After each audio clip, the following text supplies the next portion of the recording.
Hi, எல்லாருக்கும் வணக்கம். Welcome back voice of Galaxy.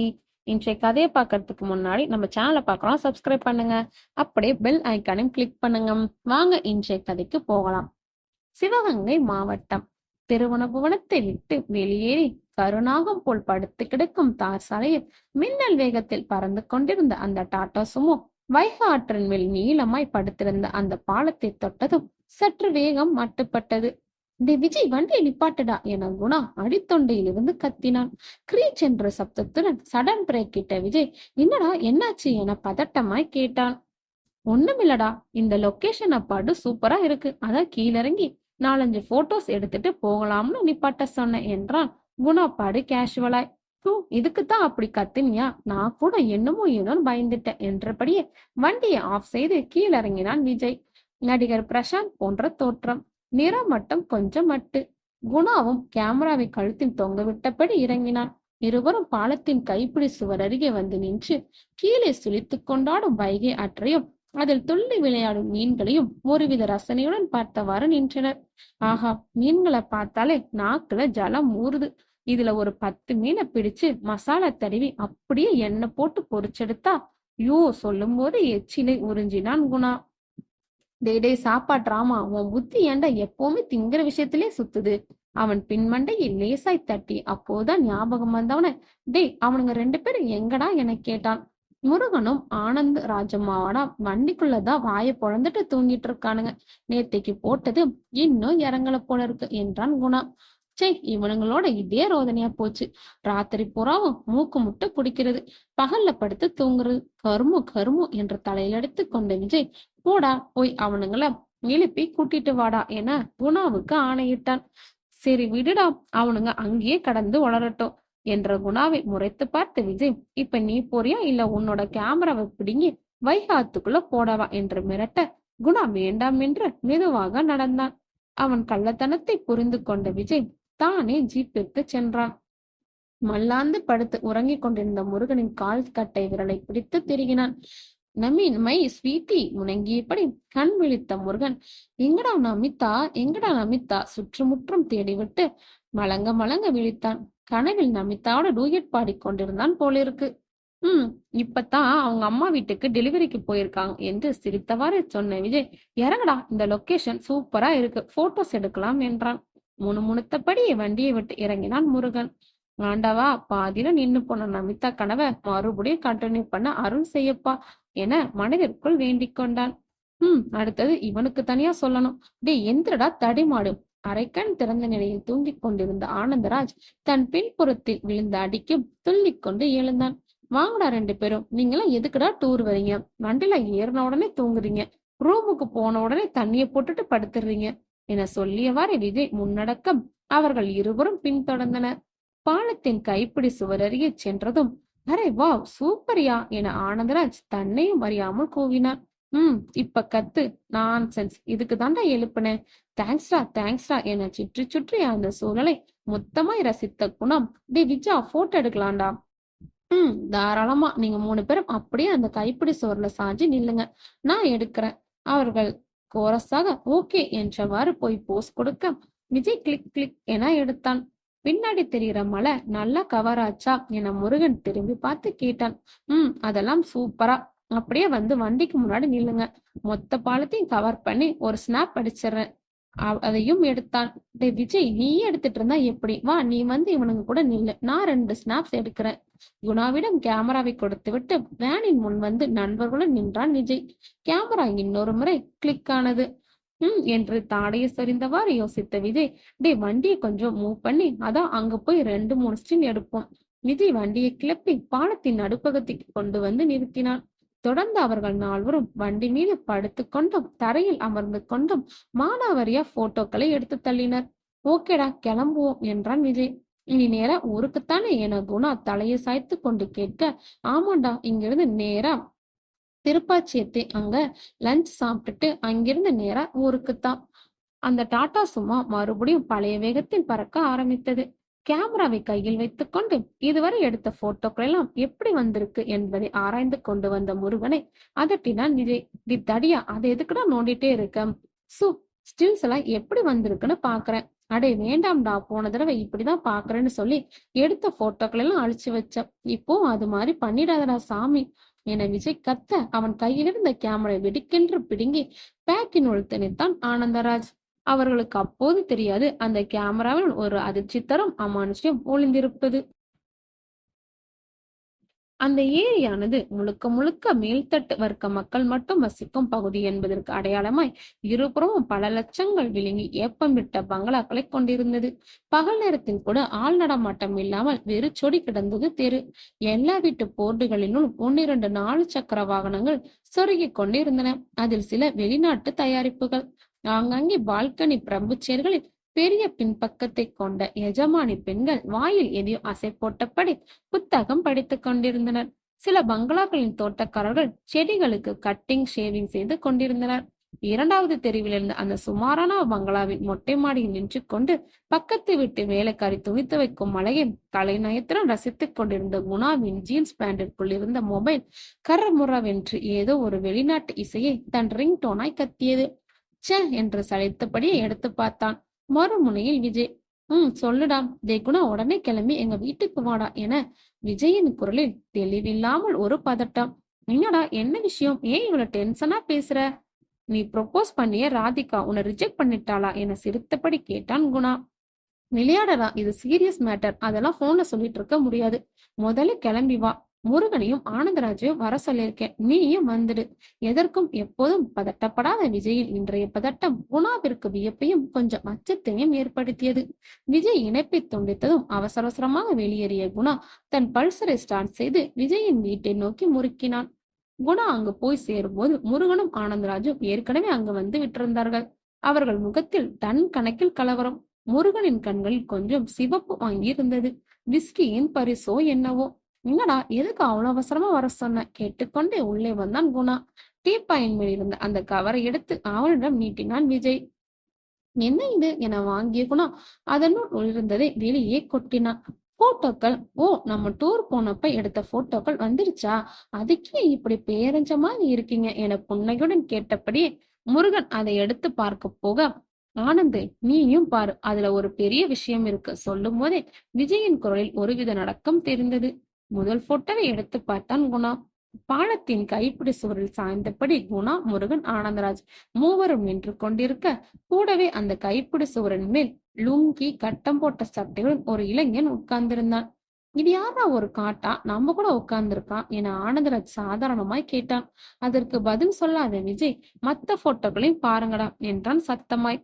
அடுத்த போட்டோவில் டாடா சுமோவுக்கு முன்னால் விஜய், முருகன், ஆனந்தராஜ் மூவரும் நின்றிருக்க, வேனின் பேனட் மேல் அதே லுங்கி அதே கட்டம் போட்ட சட்டையுடன் அதே இளைஞன் சிரித்தபடி அமர்ந்திருந்தான். 3வது போட்டோவில் தரையில் விஜய், ஆனந்தராஜ், குணா அமர்ந்திருக்க, அருகில் மண்டி போட்டு நின்று கொண்டிருந்தான் அதே கட்டம் போட்ட சட்டைக்காரன். 4வது போட்டோவிலும் அவன். 5வது போட்டோவில் இல்லை. அதற்கு பிறகு வேறெந்த போட்டோவிலும் அவன் இல்லை. இறுகி போன முகத்துடன் சிலையாய் நின்றிருந்த 3 பேரையும் உசுப்பினான் விஜய். என்னடா அப்படியே நின்னுட்டீங்க? டே விஜய், இதனடா இது? நாம இந்த போட்டோவெல்லாம் எடுக்கும்போது அந்த ஏரியாவுல யாருமே கிடையாது.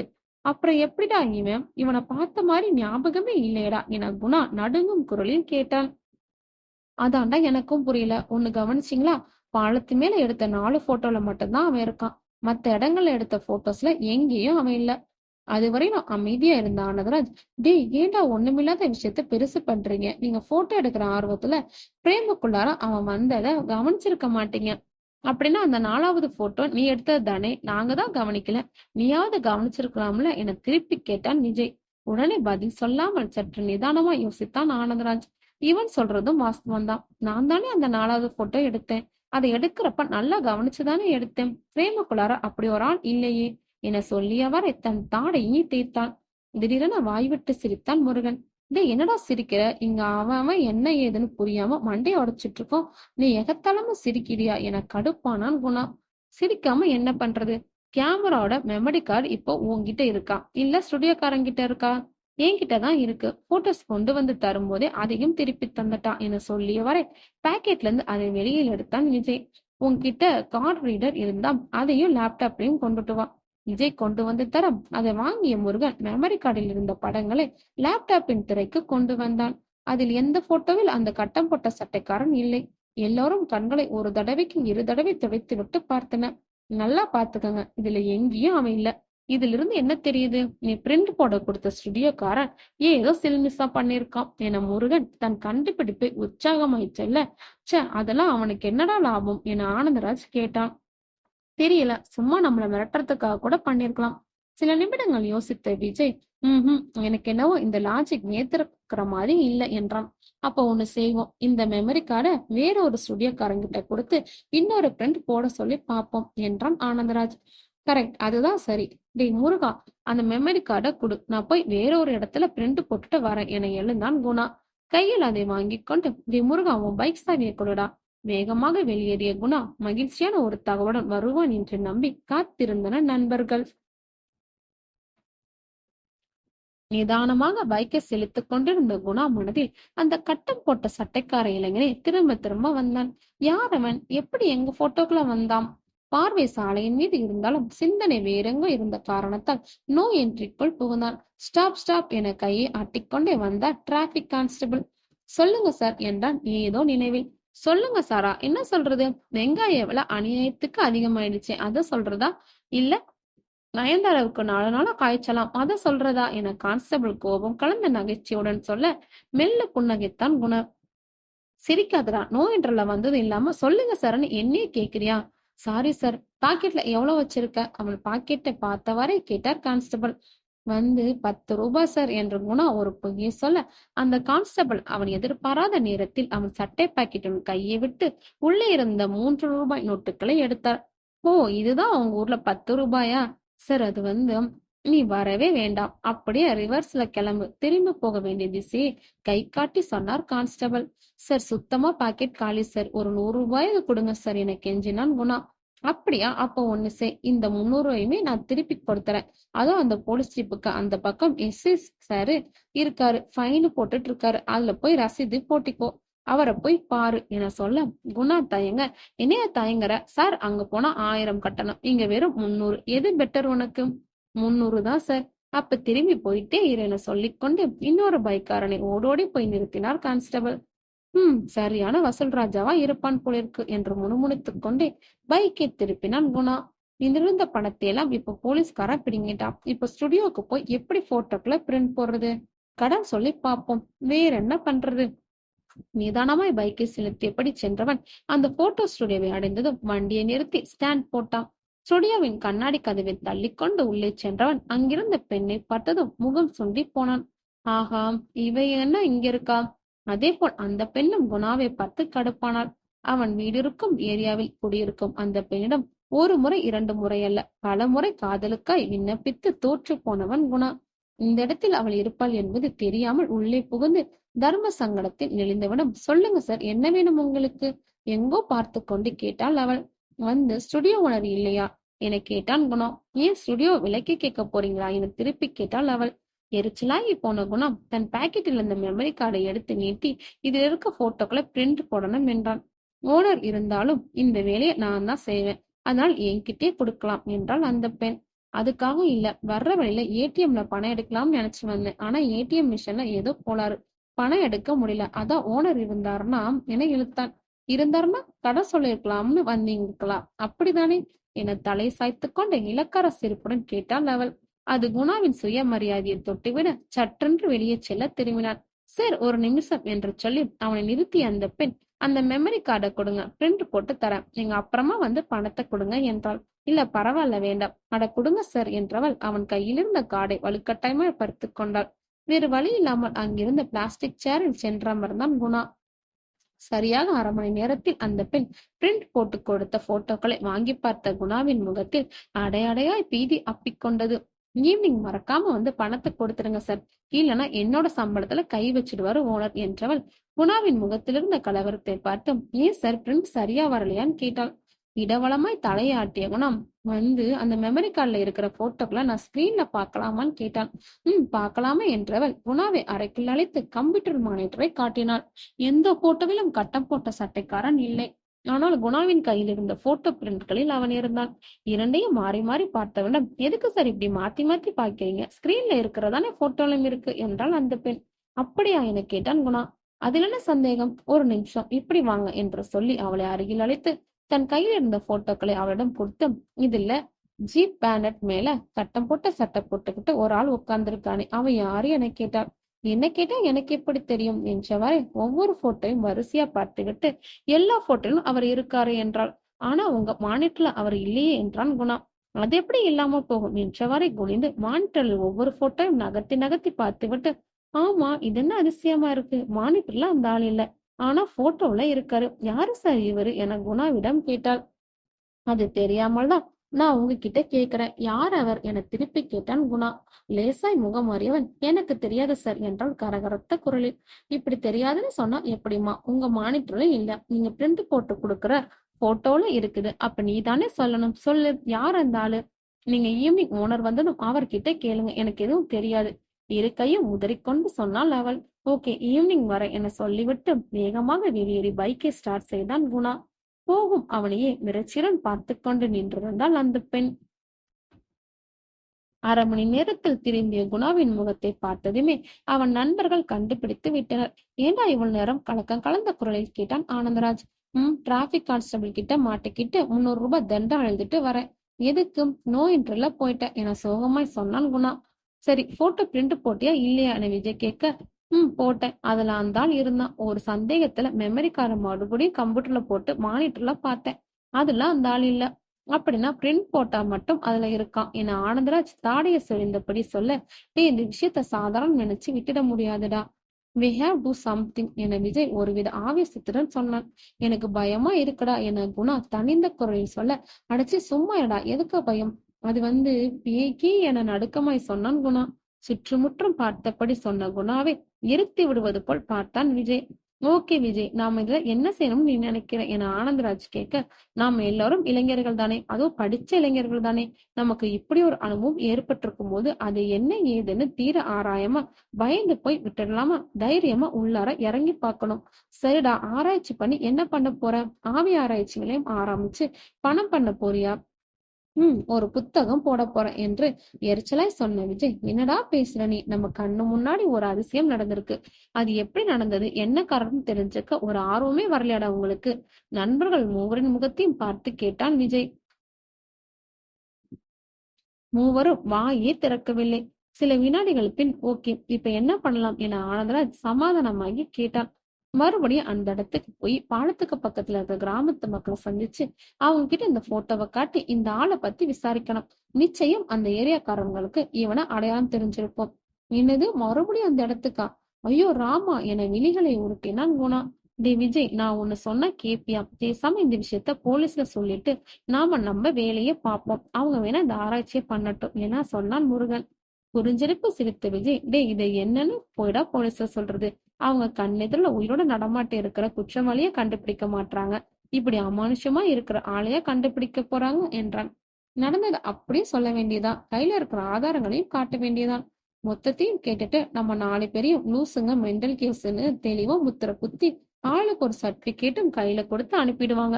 அது மட்டும் இல்ல, நாம அங்க போய் பேசுனது 5000மோ 10,000மோ கூட கேட்பாங்க. விஜய் சொன்னதை ஒப்புக்கொள்ளும் விதமாய் நண்பர்கள் அமைதிக்காக விஜய் தொடர்ந்தான். கிராமத்து ஜனங்க கிட்ட விசாரிச்சா ஓரளவுக்கு விவரம் தெரிய வரும். அப்புறம் இதுல ஏதாவது சட்டவிரோதமா இருந்தா அப்புறம் போலீஸுக்கு போவோம். ஓகேடா, நாங்க ஒத்துக்கிறோம், இந்த விஷயத்துல நீ என்ன செஞ்சாலும் முழு ஒத்துழைப்பு தரோம், எங்க வர சொன்னாலும் வர்றோம், பாத்துருவோம் என்னதான் ஆயிடும்னு. நண்பர்கள் மூவரும் கட்டை விரலை உயர்த்தி காட்ட சிரித்துக் கொண்டு விஜயும் தன் கட்டை விரலை உயர்த்தினான். இரவு. டகும் டங்கு டகு என்று தொடர்ந்து ஒலித்த அந்த குடுகுடுப்பு சத்தம் ஆழ்ந்த உறக்கத்தில் இருந்த விஜய் உசுப்ப துள்ளி எழுந்தான். தெருவிளக்கில் இருந்து அந்த சத்தம் வந்து கொண்டிருந்தது.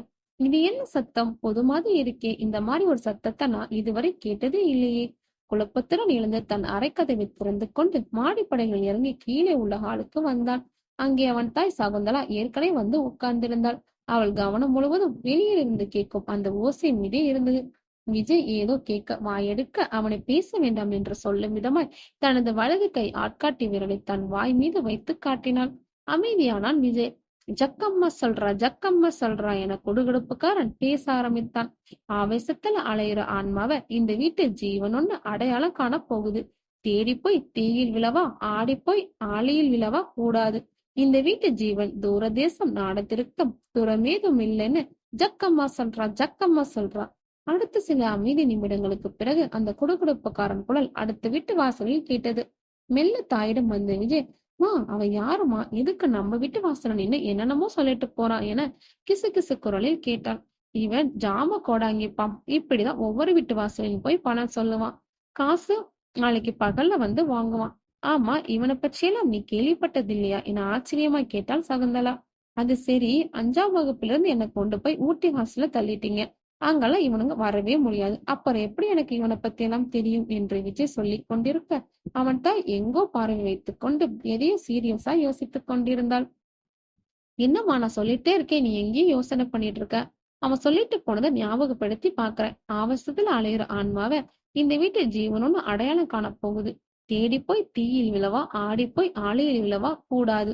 இந்த வீட்டு ஜீவன்கள் தூரதேசம் நாடாதிருக்க துயரமேது மில்லுன்னு சொல்லிட்டு போலாம். அதுக்கு என்ன அர்த்தம்? தன் முன் நெற்றியை தட்டி கொண்டு சிந்தித்தவன் முகம் கொஞ்சம் கொஞ்சமாய் கலவரத்திற்கு மாறியது. என்னம்மா திடீர்னு உன் முகம் இப்படி மாறி போச்சு, என்னாச்சு? ஏதாச்சும் பிரச்சனையா என புருவங்களை நிறுத்தி கொண்டு கேட்டான் விஜய். உறுதியா தெரியலடா, ஆனா ஏதோ பிரச்சனை, அதுவும் ஆவி சம்பந்தப்பட்ட பிரச்சனை ஏற்பட போகுதோன்னு பயமா இருக்குடா என்று சகுந்தலா சொன்னது விஜய் ஒரு கணம் மிரண்டான். அடக்கடவுளே, நாங்க போட்டோல பிரச்சனை மாட்டிருக்கதான் அந்த கோடாங்கி சொல்லியிருப்பானோ, அப்படின்னா அந்த போட்டோல இருக்கிறது ஆவியா என தனக்குள் கேட்டுக்கொண்டார். ஆனால் தன்னுடைய அந்த சலனத்தை தாயிடம் காட்டிக்கொள்ளாமல், ஏமா இந்த காலத்தில் ஆவி பேயெல்லாம் இருக்காமா ஒரு சின்ன புன்னைகளுடன் கேட்டாள். அது என்ன இந்த காலம், எல்லா காலத்திலும் அது இருக்கு. சாமி எப்படி பாசிட்டிவ் சக்தியோ அதே மாதிரி பேய்கள் நெகட்டிவ் சக்தி. பாசிட்டிவ் இருக்குன்னா நிச்சயம் நெகட்டிவும் இருக்கும் என அழுத்தம் திருத்தமாய் சொன்னால் சகுந்தலா. என்னமோமா, எனக்கு நம்பிக்கை இல்ல. நீ நம்பினாலும் சரி, நம்பாம போனாலும் சரி, ஒரு 10-15 நாளைக்கு வெளியூர் எங்கும் போகாம வீட்டோட இரு என கட்டளையிட்டாள் தாய். ஐயோ, ஏமா அப்படி சொல்ற என திடுக்களுடன் கேட்டான் விஜய்.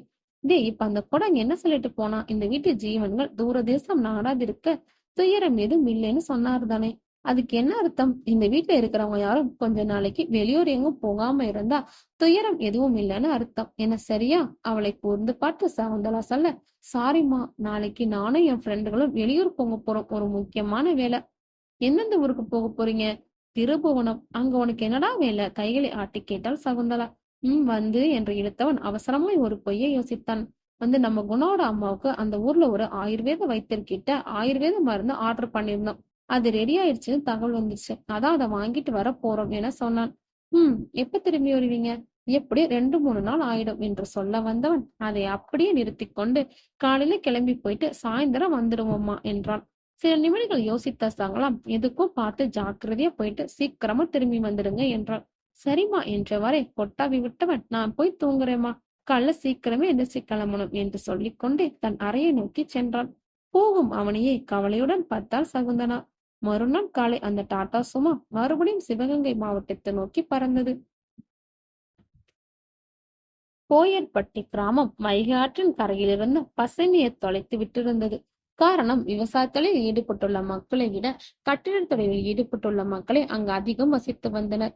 ஊதா கலர் ரிப்பன், இங்கு யார் உனக்கு அப்பன் என்ற பாட்டு உச்சத்தில் கத்திக் கொண்டிருக்க பெஞ்சில் அமர்ந்தபடி தினத்தந்தி ஆளுக்கொரு பக்கமாய் மேய்ந்து கொண்டிருந்தனர் சிலர்.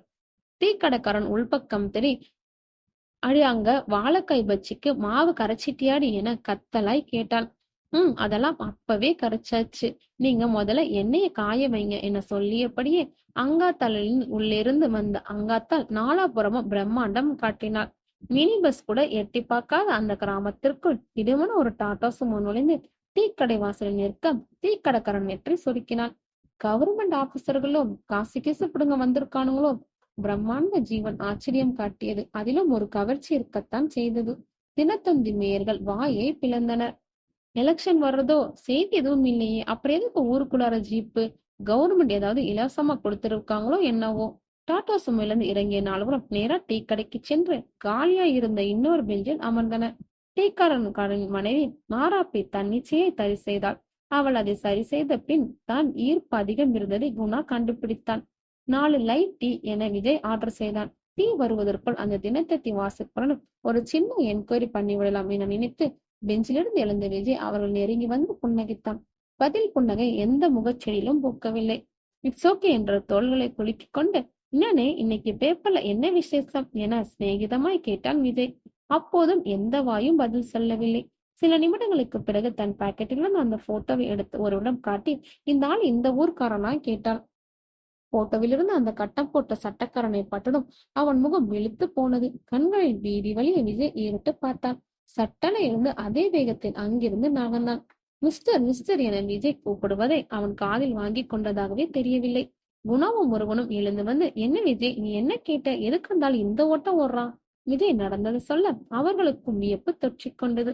மிரண்டபடி அமர்ந்திருந்த மற்றவர்களும் பொதுவாய் காட்டி விஜய் கேட்டான், ஐயா, நீங்க எல்லாரும் இந்த ஊரு தானே? நீங்களாவது சொல்லுங்க, இந்த போட்டோல இருக்கிற கட்டம் போட்ட சட்டக்காரன் இந்த ஊர் ஆளா?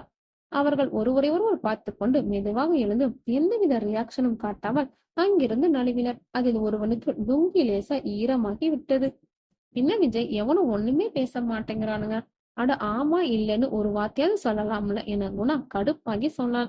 சோ இதுல இருந்து என்ன தெரியுது? ஏதோ மர்மம் இருக்குன்னு தெரியுது. நான் சந்தேகப்பட்ட மாதிரியே சம்திங்ஸ் தேர்.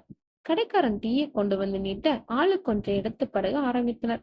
முதல் ஆளா டீயை பருகி முடித்த முருகன், விஜய் அந்த போட்டோ கொஞ்சம் கூட டீ கடைக்காரனும் கேட்டு பார்க்கலாம் என்றான். போட்டோவை பார்த்த டீ கடைக்காரன் முகம் மாறி மனைவியை பார்க்க அவள் வேகமாய் வந்து முருகனின் கையிலிருந்த போட்டோவை பிடுங்கி பார்த்தாள். ஹக் என்று தன் பெரிய நெஞ்சில் கையை வைத்தவள் வாங்கிய வேகத்திலே போட்டோவை முருகனிடம் திருப்பி கொடுத்தாள்.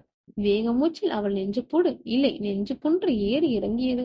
இணங்கியது. நான் என்ன தாவூ இப்ராஹிம் போட்டோவையா காட்டினேன்? இல்ல ஒசாமா பின் லடன் போட்டோவையா காட்டினேன்? அட இந்த ஆள் இந்த ஊரு தானே, அதை பார்த்து சொல்ல என்னங்க தயக்கம்? சார், டீ காசுக்கு டீ கடைக்காரர் இடி கொடுக்காமல் பேசினார். அவர் முகத்தில் சீக்கிரம் காசு கொடுத்துட்டு எந்திரிச்சு போங்கடா என்ற வார்த்தைகள் தெரிந்தன. எவ்வளவு? 40 ரூபாய். முருகன் 50 ரூபாய் தாளை எடுத்து நீட்டியபடி, டீ கடைக்காரரே, நான் கேட்ட கேள்விக்கு நீங்க என்ன பதில் சொல்லலையே? அந்த 50 ரூபாய் நோட்டை வாங்கி கல்லாவில் போட்டுவிட்டு மீதி 10 ரூபாய் எடுத்து கொடுத்த டீ கடைக்காரர் மனைவி பக்கம் திரும்பி, அங்கு மாவியும் வாழைக்காய் எடுத்துட்டு வாடி, பஜ்ஜி போட ஆரம்பிச்சிடலாம் என்றார். என்னங்க உங்க பதிலுக்காக நாங்க நிக்கிறேன் என முருகன் சொல்ல, பஜ்ஜி ரெடியாக இன்னும் 15 நிமிஷம் ஆகுமே சார். டீ கடைக்காரன் அதே பணியில் இருந்தான். ஒரு மீளந்த அந்த பெண், எங்களுக்கு தெரியாதுங்க, ஊருக்குள்ளார போய் விசாரிங்க என்று ஒரே போடாய் போட்டு அவர்களை அங்கிருந்து நகர்த்தினாள். அவள் அப்படி சொல்லும் போது அவளுடைய மொத்த உடலும் நடுங்கியது. திடீரென்று ஞானோதயம் வந்தது போல் அந்த டீ கடைக்காரன் கேட்டான், எத்தனை வருஷமாச்சு அந்த போட்டோ எடுத்து என்று. ஒரு வாரம் இருக்கும். விஜய் சொன்ன பதிலை கேட்டதும் பீ இறந்தறப்போர் போனது அவன் முகம். என்ன, ஒரு வாரம் தான் ஆச்சா? தொடர்ந்து எதுவும் கேட்க விருப்பம் இல்லாதவன போங்க போங்க என்று சைகை காட்டி அவர்களை விரட்டினான். ஏன்னா இது எவனுமே சரியா ரெஸ்பான்ஸ் பண்ண மாட்டானுங்க என குணா கேட்டான். டோன்ட் வரி, இது இப்படி போக போகத்தான் இது மேல ஆர்வமே அதிகமாகுது. ஓகே, அந்த அம்மா சொன்ன மாதிரி ஊருக்குள்ளார போய் விசாரிச்சா போச்சு. அந்த அம்மா குண்டா கருப்பா இருந்தாலும் ஒரு கவர்ச்சி இருந்தது. யாராச்சும் கவனிச்சிங்களா? கருப்பு ஷகிலா என்றான் குணா. குணா, டீ கடைக்காரன் கொதிக்கிற தண்ணிய உன் மூஞ்சில ஊத்த ஏற்பாடு பண்ணவா என விஜா கேட்க அமைதியானான் குணா. வண்டி அந்த டீக்கடை அருகிலே நிறுத்திவிட்டு கால்நடையை ஊருக்குள் நுழைந்தனர். அப்போது சுற்றியடிக்கும் சூறாவளியை வந்து போன சூறைக்காற்றின் விரல்கள் அவர்கள் முகத்தில் ஏகமாய் புழுதி அப்பிவிட்டு சென்றது. கிணற்றடியில் நீர் இறைத்துக் கொண்டிருந்த பெண்கள் இவர்களை பார்த்ததும் வியப்பும் மிக்கவுமாய் தங்களுக்குள்ளே ஏதோ கிசுகிசுத்துக் கொண்டனர். பேண்ட் சட்டை போட்ட ஆளுங்க ஊருக்குள்ளார வர்றானுங்களே, இந்த லேடிஸ் கிட்ட விசாரிக்கலாமா? ஆனந்தராஜ் நிச்ச முடியை போதியவரை கேட்க, ட்ரை பண்ணி பார்ப்போம் என்றபடி விஜய் முன்னே சென்ற ஒரு பெண்ணிடம், மேடம் ஒரு நிமிஷம், இந்த போட்டோல இருக்கிற ஆளோட வீடு எங்க இருக்கு? அங்க அத்தனை பெண்கள் இருந்தும் விஜய் போன்ற ஒரு அழகான இளைஞன் தன்னிடம் வந்து பேசியதில் பெருமை கொண்டாள் அந்த பெண். ஆனால் அவன் நீட்டிய போட்டோவை பார்த்ததும் மறுகணமே பெருமையை மறந்து மொத்தமாய் பீதியடைந்து தனது காலை கொடுத்து எடுத்துக்கொண்டு ஓட்டமாய் ஓடிப்போனாள். இன்னதென்று புரியாத போதிலும் மற்ற பெண்களின் முகத்தில் கிளிப்பறவ தூக்கி சொருகியிருந்த தங்கள் சேலையை கீழே இறக்கிவிட்டு கொண்டன. 20லே சற்று தைரியசாலி போல் தெரிந்த பெண்களிடம் சென்று லேசாய் புன்னகைத்தான் இது. அவளும் அறையும் குறையுமாய் புன்னகைத்து வைத்தாள். மெல்ல தன் கையிலிருந்த போட்டோவை அவளிடம் காட்டினான். அவ்வளவுதான். அடுத்த நிமிடமே அவளும் முதல் பெண்ணை போலவே ஓடி மறைய அடுத்த பெண்ணை நாடினான் விஜய். அவளோ போட்டோவை கூட பார்க்காமல் பறந்தாள். அடுத்த 5வது நிமிடம் அந்த கிணற்றடி காலியானது. தோல்வியுடன் திரும்பிய விஜய், பிரயோஜனமில்லை, யாரும் வாயவே திறக்க மாட்டாங்க. இப்ப என்னடா பண்றது? வந்த வழியில திரும்பி போயிடலாமா என முருகன் வெறுத்து போய் சொல்ல, சும்மா இருங்களா, நமக்குன்னு ஒருத்தன் நிச்சயமா கிடப்பான், எனக்கு நம்பிக்கை இருக்கு என்றான் விஜய். நீ நம்பிக்கிட்டே இரு, வர்றவங்க எல்லாம் பம்பிக்கிட்டே ஓடட்டும். இது ஆகிற காரியம் என்ன தெரியல என்றான் முருகன். இதற்கு பேசிய முருகனை எரிக்கும் பார்வையில் அடக்கிய விஜய் தனது முயற்சியிலும் சிறிதும் தளராத விக்ரமாதித்தனைப் போல அந்த போட்டோ வேதாளத்தை சுமந்து கொண்டு கிராமம் முழுக்க சுற்றினான். மனதிற்குள் கோபமும் சலிப்பும் ஏகமாய் கொப்பளித்தும் நட்பு என்னும் நறுமணத்திற்கு மரியாதை தரும் விதமாய் நண்பர்கள் மூவரும் அவன் கூடவே சுற்றினர். பெட்டி கடைக்காரன், ஐஸ் வண்டிக்காரன், கை வண்டி இழுப்பவன், கையில் அடப்பத்தை தூக்கி கொண்டு வீடு வீடாக சென்று சவரம் செய்பவன் என கண்ணில் படும் ஆட்கள் எல்லோரிடம் விஜய் அந்த போட்டோவை காட்டி காட்டி விசாரித்தான். சில பதிலை சொல்லாமல் ஓடி போக, ஒரு சிலர் மற்றும் ஐயோ எனக்கு ஒன்னும் தெரியாது என்று சொல்லிவிட்டு பறந்தனர். கிட்டத்தட்ட அரை மணி நேர அலைச்சலுக்கு பின் சலித்து போன விஜய், சரிடா திரும்பி போயிடலாடா என்றான். அப்பாடா என்ற நிம்மதி அடைந்த நண்பர்கள் அவன் மனம் மாறும் முன் அந்த இடத்தை விட்டு அகன்றுவிட வேண்டும் என்கிற குறிக்கோளோடு அவசர அவசரமாக வண்டியை நோக்கி ஓடினர். ஓடி வந்த அதே வேகத்தில் வண்டியின் டோரை திறந்து உள்ளே நுழைந்தனர். டிரைவர் சீட்டில் அமர்ந்த விஜய் சாவியை நுழைத்து திரும்பும்போது அந்த குரல் கேட்டது. தம்பி! எல்லோரும் குரல் வந்த திசையை பார்க்க புளிய மரத்தடியில் ஒரு பெரியவன் நின்றிருந்தார். 6 அடி உயர, ஆஜாகும் பாங்கு, தலையங்கும் பஞ்சு போல் வெள்ளை முடி, முகம் முழுவதும் சோப்பு நுரை போல் வெள்ளை தாடி, தீர்க்கமான பார்வை, நெற்றியில் பளிரும் திருநீர், சந்தனம், குங்குமம், கழுத்தில் ருத்ராட்ச மாலை. இவர் நம்மையா கூப்பிடுகிறார் என விஜய் யோசிக்க, தம்பி உங்களதாப்பா, நீங்க வாங்கப்பா, உங்ககிட்ட கொஞ்சம் பேசணும். மறுபடியும் அவர் அழைக்க நண்பர்களை திரும்பி பார்த்தான் விஜய். அவன் பார்வை என்னடா போகலாமா என்று மௌனமாய் கேட்டது. பெரியவர் நம்மைதான் கூப்பிடுறார், இறங்கி போய் என்னன்னுதான் கேட்போமே என்றான் குணா. குணா வேண்டாம்டா, அந்த ஆளை பார்த்தா மந்திரவாதி மாதிரி இருக்காண்டா, ஏதாச்சும் எக்கு தப்பா பண்ணிட்டானா வம்புடா என முருகன் பயந்தான். அப்படி எதுக்கு தப்பா என்ன பண்ணி போடுவாரு நம்மள என விஜய் கோமா கேட்க, சொல்ல முடியாது, ஏதாச்சும் மந்திரம் போட்டு நம்ம எல்லாம் ரத்தம் கக்கி சாக வச்சிருவான் என்றான் முருகன். பயப்படாம வாங்கப்பா என அவர் சிரித்தபடி சொன்னார். கவர்ச்சியான நேர்த்தியான பல்வரிசை. வாங்கடா, என்னதான் சொல்றான்னு கேட்டுட்டே வந்துடலாம் என விஜய் தைரியமா இறங்கினான். மற்றவர்களும் வேறு வழியின்றி இறங்கி தொலைத்தனர். அடிமேல் அடி வைத்து அந்த புளிய மரத்தை நோக்கி நடந்தனர். ஓங்கி வீசிய காற்றில் புளிய மரம் பேயாட்டம் ஆடியது. யாரப்பா நீங்க? உங்களுக்கு என்ன வேணும்? ஊருக்குள்ளார கண்ணில் பட்ட எல்லார்கிட்டையும் ஏதோ காட்டி விசாரிச்சுட்டு இருந்தீங்க, என்கிட்ட ஏன் விசாரிக்கல? சற்றும் தயக்கம் இல்லாமல் தெளிவாக கேட்டார் அந்த பெரியவர். அது உங்களை நாங்க கவனிக்கல, கவனிச்சிருந்தா முதல்ல உங்ககிட்டதான் கேட்டிருப்போம் என முருகன் சமாளித்தான். அவரை அருகில் வைத்து பார்க்கும்போது, அவருடன் நெருங்கி பேசும்போதும் அந்நிச்சயாய் உடம்பிற்குள் ஒருவித பயபக்தியும் மரியாதையும் ஏற்படுவதை விஜயால் உணர முடிந்தது. அது ஒரு தெய்வீக சக்தி என்பதை அவன் மனம் ஒப்புக்கொண்டது. ஆனாலும் ஒரு தயக்கம் அவனை தடுத்தது. அவன் தவிப்பை புரிந்து கொண்ட அந்த பெரியவர், தைரியமா கேளு தம்பி, நான் ஒன்னும் சூனியக்காரனும் மந்திரவாதியும் இல்ல, உங்களை கூட ஒரு சாதாரண மனுஷன்தான். என்ன உங்களை எல்லாம் விட கொஞ்சம் வயசுல மூத்தவன் என தோழமையுடன் சொன்னார். லேசாய் நம்பிக்கை வந்த விஜய் பாக்கெட்டிலும் அந்த போட்டோவை எடுத்து அவரிடம் நீட்டினான். வாங்கி பார்த்த முகம் கொஞ்சமாய் திகில் பூசிக்கொண்டது. நெற்றி சுருக்கங்கள் ஆழமாய் சுருங்கின. ஐயா, இதுல கட்டம் போட்ட சட்டை போட்டுக்கிட்டு லுங்கி கட்டிட்டு நிற்காரே ஒருத்தர், அவர் இந்த ஊர் ஆசாமி தானே? அப்படி இந்த ஊர் ஆசாமிதான் என்றால் அவர் வீடு எங்க இருக்கு? நாங்க அவரை பார்க்கணும், பேசணும், இதுதான் எங்க தேவை. இதத்தான் ஊர் புறாவும் விசாரிச்சோம். மெலிதாய் சிரித்த பெரியவர், நீங்க கேட்டதுக்கு யாரும் பதில் சொல்லிருக்க மாட்டாங்களே என கேட்டார். ஆமா, அது மட்டுமா? என்னமோ நாங்க கேட்க கூடாத கேட்ட மாதிரி தலை திறக்கல்லவா ஓடுறாங்க.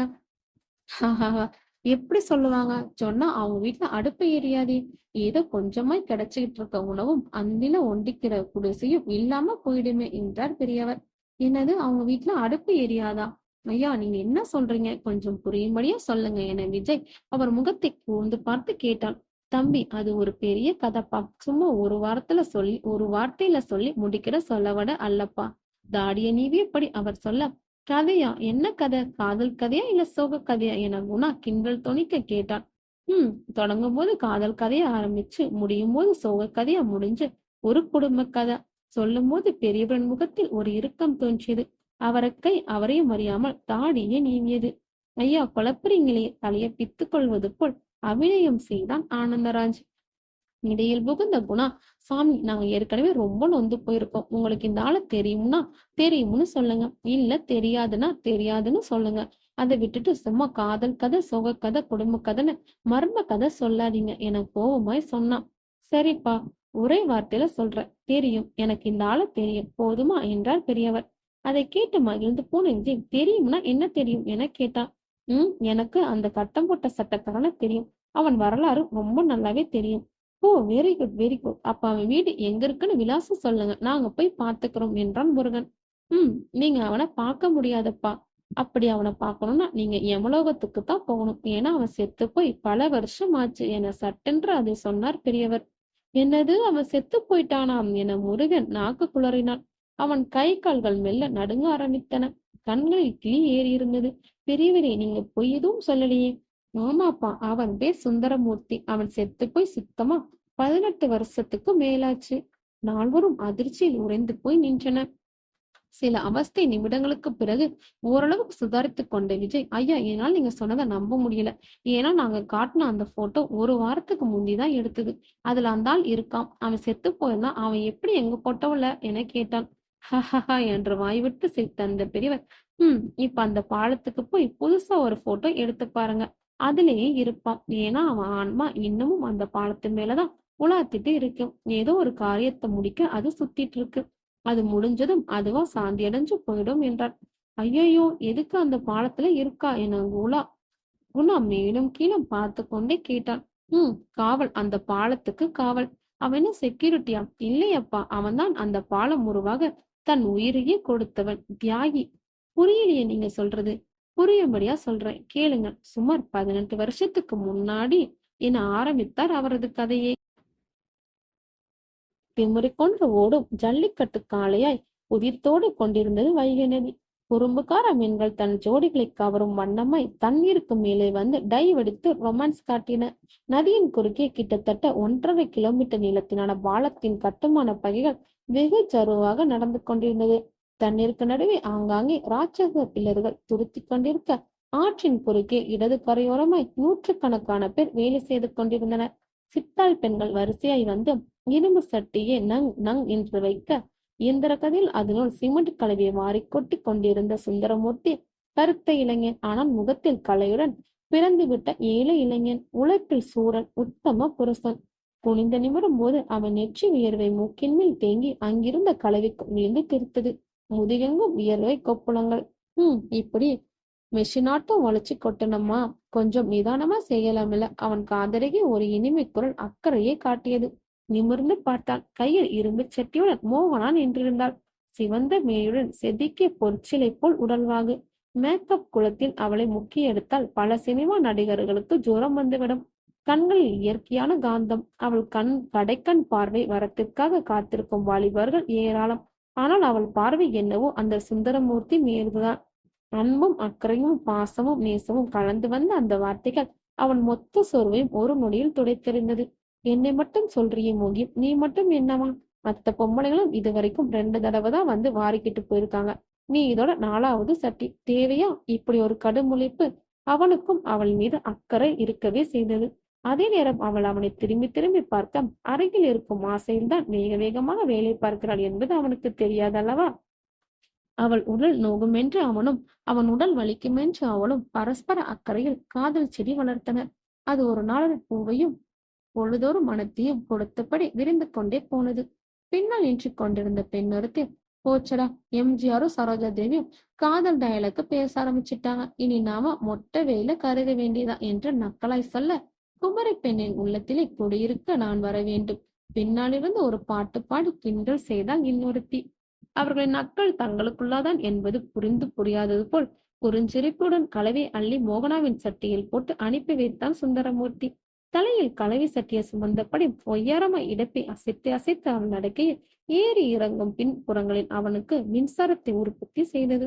அவன் நரம்புகள் வீணை இசைக்க ஆரம்பித்தன. அவன் இருதயம் அவள் இதயத்திற்காக தவம் இருக்க துவங்கியது. பாத்தியரே, பார்த்து ரசிச்சது போதும், எங்க சட்டிக்கு கொஞ்சம் கலவை நிரப்புங்க. அடுத்து வந்த சித்தாள் பெண் வியாக்கியானமாய் சொல்ல, அதற்கும் குறிஞ்சிருப்பியை பதிலாக்கி விட்டு வேலையில் ஈடுபட்டான் சுந்தரமூர்த்தி. ஜிலேபி சாப்பிட்ட பின் நீண்ட நேரம் அதன் இனிப்பு தொண்டையில் ஒட்டியிருக்குமே, அது போல மோகனாவின் அங்க வளைவுகள் அவன் நினைவில் நீண்ட நேரம் ஒட்டியிருந்தன. சீக்கிரம் அவள் கழுத்தில் ஒரு தாலியை கட்டி அவளை அனுபவிக்க துடித்தது அவன் இளமை. மதிய உணவு இடைவேளை. ஆண் வேலையாட்கள் ஒரு புறமும் சித்தாள் பெண்கள் மறுபுறமாய் அமர்ந்து உணவறிந்து கொண்டிருக்க, சுந்தரமூர்த்தியும் மோகனமும் சற்று தள்ளி ஜோடியை அமர்ந்து ஒருவருக்கொருவர் பரிமாறிக்கொண்டும் ஊட்டிக்கொண்டும் சாப்பிட்டுக் கொண்டிருந்தனர். அவர்களிடையே இருந்த காதல் ஏறக்குறைய எல்லாருக்குமே தெரிந்த விஷயம் என்பதால் யாரும் அவர்களை அவ்வளவாக கண்டு கொள்வதில்லை. ஆனால் ஒரு ஜோடி கண்கள் மட்டும் அந்த காட்சியை நெருப்பு உமிழ பார்த்து கொண்டிருந்தது. அந்த கண்களுக்கு சொந்தக்காரனான என்ஜினியர் பழனி கண்ணின் மனம் எரிமலையாய் கனநென்று கொண்டிருந்தது. திருட்டு சிரிக்கி என்கிட்ட பேசும்போது மூஞ்சி எட்டி காய தின்ன மாதிரி ஆயிடுது. அதே அந்த பிச்சைக்கார பையனோட பேசுறப்ப மட்டும் சக்கரை குடிச்ச மாதிரி இருக்கு. அந்த வெறும் பையன்கிட்ட என்னதான் இருக்குன்னு இந்த சிறுக்கி இந்த உரசுறா. அவனை விட நான் என்ன விதத்துல வசதியா இருக்கேன், படிச்சிருக்கேன், நல்ல பதவியில இருக்கேன், நல்லா சம்பாதிக்கிறேன். ஆனாலும் என்ன கண்டுக்கவே மாட்டேங்கிறாளே. பற்களை கடித்தார். அது நரநரவென்று பொறாமை ராகம் பாடியது. அவ்வப்போது அந்த காதல் ஜோடிகளிடமிருந்து கேட்கும் சிரிப்பும் சினுங்களும் அவருடைய ரத்தத்தை கொதிப்படைய செய்த நானும் எத்தனையோ ஊர்கள எத்தனையோ சித்தாள் பொம்பளைங்களை சாச்சிருக்கேன். ஆரம்பத்துல கண்ணகி மாதிரி பேசிய பொம்பளைங்களை கூட என் திறமையால சீக்கிரத்திலே மாதவி ஆக்கியிருக்கேன். எவ்வளவுமே என்கிட்ட முரண்பாடு பண்ணதில்லை. அட அவ்வளவே வட இந்தியாவுல கன்ஸ்ட்ரக்ஷன் வேலை பார்க்கும்போது எத்தனை வட இந்திய பெண்களை அனுபவிச்சிருக்கேன். ஆனா இவ மட்டும்தான் ரொம்ப காய வைக்கிறா. விடக்கூடாது இவளை. இந்த பாலத்தை கட்டி வெள்ளோட்டம் பார்ப்பதற்குள்ள இவளை வெள்ளோட்டம் பார்த்தே தீரணும். உள்ளுக்குள் புழுங்கி தள்ளினார் என்ஜினியர் பழனிக்கண்ணன். மற்ற வேலையாட்கள் எல்லாம் சாப்பிட்டு கிளம்பிய பின்னும் அவர்கள் இருவரும் மெய் மறந்து பேசிக் கொண்டிருக்க கோபத்தின் உச்சிக்கு போனார் அவர். விடுவிடுவென்று நடந்து சென்று, என்னடா எந்திரிச்சு போய் வேலையை பாக்குற மாதிரி என்ன இல்லையோ, விட்டா இங்கேயே பாய் போட்டு பண்ணைய ஆரம்பிச்சிருவீங்க போல இருக்கு என கத்தினார் என்ஜினியர். பொறாமையின் வெளிப்பாடு, இயலாமையின் ஆவேசம். சட்டென இருவரும் எழுந்து நின்றனர். மோகனா முகம் செவக்க அங்கிருந்து நகர்ந்தார். போகும்போது அவள் வாய் முணுமுணுப்பாய் என்ஜினியர் பழனிக்கண்ணனை திட்டிக் கொண்டே சென்றது. திருட்டு ராஸ்கல், வேணும்னே எங்களை பிரிக்க பார்க்கிறான். சுந்தரமூர்த்தி மட்டும் நகராமல் கோபத்தில் என்ஜினியரை முறைத்தபடி நின்றான். இல்லடா, உனக்கு ஒரு தடவை தனியா சொல்லணுமா? போடா போய் வேலையை பாருடா. மனசுக்குள்ளார பெரிய மன்மதனன் நினப்பு. தன்னால ஜெயிக்க முடியாத மோகனாவை அவன் ஜெயித்து விட்டானே என்கிற ஆதங்கத்தை வார்த்தைகளால் வெளிப்படுத்தினார் என்ஜினியர் பழனிக்கண்ணன். அவனும் முணுமுணுத்தபடியே அங்கிருந்து நகர்ந்தான். காலையிலிருந்து மோகனாவின் முகம் வாடியிருப்பதை கண்டுபிடித்த சுந்தரமூர்த்தி தேநீர் இடைவெளியின் போது கேட்டான். என்ன மோகனா, உடம்பு சரியில்லை, ஏன் ஒரு மாதிரி இருக்க? ஒண்ணுமில்லை என்றாள். இதோ பாரு, உன் வாய் வேணா ஒண்ணுமில்லைன்னு சொல்லலாம், ஆனா உன் கண்ணு ஏதோ இருக்குன்னு அடிச்சு சொல்லுது என்று எதையோ சொல்ல வந்தவள் அப்படியே நிறுத்தி கொள்ள, என்ன மோகனா, என்கிட்ட சொல்ல என்ன தயக்கம்? எதுவாயினும் சொல்லு. அந்த பழனி கண் நெஞ்சல் ஏதாச்சும் எசக பிசகா பேசிட்டானா? இல்ல, அப்புறம் என்ன சொல்லி தொலை என உரிமையோட கோபம் காட்டினான். வீட்டு அம்மாவுக்கு ஆஸ்மா தொந்தரவு அதிகமாயிடுச்சு, மூச்சு உறவே சிரமப்படுறாங்க என சோகமாய் சொன்னால் மோகனா. அதுக்குத்தான் அன்னைக்கு மூலிகை வைத்திருக்கிட்ட போனீங்களே, என்னாச்சு? அது கேட்கலையா? 2 நாள் நல்லா இருந்துச்சு, இப்ப மறுபடியும் ஆரம்பிச்சிருச்சு என அழுது விடுவாள் போனானது. அதுக்குத்தான் அன்னைக்கே சொன்னேன், இந்த மூலிகை சமைச்சாலாம் ஒத்து வராது, பேசாம டவுன் ஆஸ்பத்திரிக்கு போய் இங்கிலீஷ் டாக்டர் கிட்ட காட்டுங்கன்னு நீதான் கேட்கல. அமைதியாய் தலை குனிந்தார். சரி, இப்போ ஒண்ணு கெட்டு போகல, உடனே டவுன் ஆஸ்பத்திரிக்கு கூட்டிட்டு போ. அது சரி, இந்த இன்ஜினியர் கேட்டா உடனே லீவு கொடுத்துருவான் பாரு என கடுப்படித்தாள் மோகனா. உன்னோட தாய் மாமா சொடல சும்மா தின்னுட்டு ஊரை சுத்திட்டு தானே இருக்கான், அவனை கூட்டிட்டு போக சொல்லு என்றான் சுந்தரமூர்த்தி. யார் கூட்டிட்டு போறதுனாலும் பணம் வேணும்ல, யாருக்கிட்ட இருக்கு பணம்? உண்மையை பொட்டென்று போட்டு உடைத்தாள் மோகனா. என்ஜினியர் கிட்ட அட்வான்ஸ் கீழே கூலில பிடிச்சுக்க சொல்ல. அதை கேட்கணும்னா அவன் ரூமுக்கு போகணும். அங்க போனா அவன் தாறுமாறா தொடுவான். கோபப்பட்டா அட்வான்ஸ் தர மாட்டான். அப்படி ஒரு அட்வான்ஸ் தேவையா? அவள் சொல்வதில் உள்ள உண்மையை புரிந்து கொண்ட சுந்தரமூர்த்தி, அப்போ ஒண்ணு செய்யறேன், நான் போய் அட்வான்ஸ் கேட்கிறேன், எனக்கு கொடுப்பான், அதை வாங்கிட்டு வந்து உனக்கு தரேன், நீ அதை வச்சு உங்க அம்மாவுக்கு வைத்தியம் பாரு என்ன? அவள் உடனே ஒப்புக்கொள்ளாமல் போனாலும் அவன் வற்புறுத்தலுக்கு பின் ஒப்புக்கொண்டாள். அவர்கள் உரையாடலை ஒளிந்திருந்து கேட்ட சூப்பர்வைசர் துரைராஜ் நேர என்ஜினியர் அறைக்கு சென்று மெத்தி வைத்தான். இன்னும் கொஞ்ச நேரத்துல அந்த சுந்தரமூர்த்தி அவங்க கிட்ட வந்து அட்வான்ஸ் கேட்பான். உண்மையில அந்த அட்வான்ஸ் அவனுக்காக இல்ல, அந்த மோகனாவுக்காக, அவளோட அம்மாவோட மருத்துவ செலவுக்காக. ஓகே ஓகே, நீ போ, நான் பாத்துக்கிறேன். அந்த சூப்பர்வைசர் சென்றதும் சுந்தரமூர்த்தியின் வரவிற்காக காத்திருந்தான் பழனிக்கண்ணன். மதிய வாக்கில் அட்வான்ஸ் பணத்திற்காக என்ஜினியர் அறைக்கு சென்றான் சுந்தரமூர்த்தி.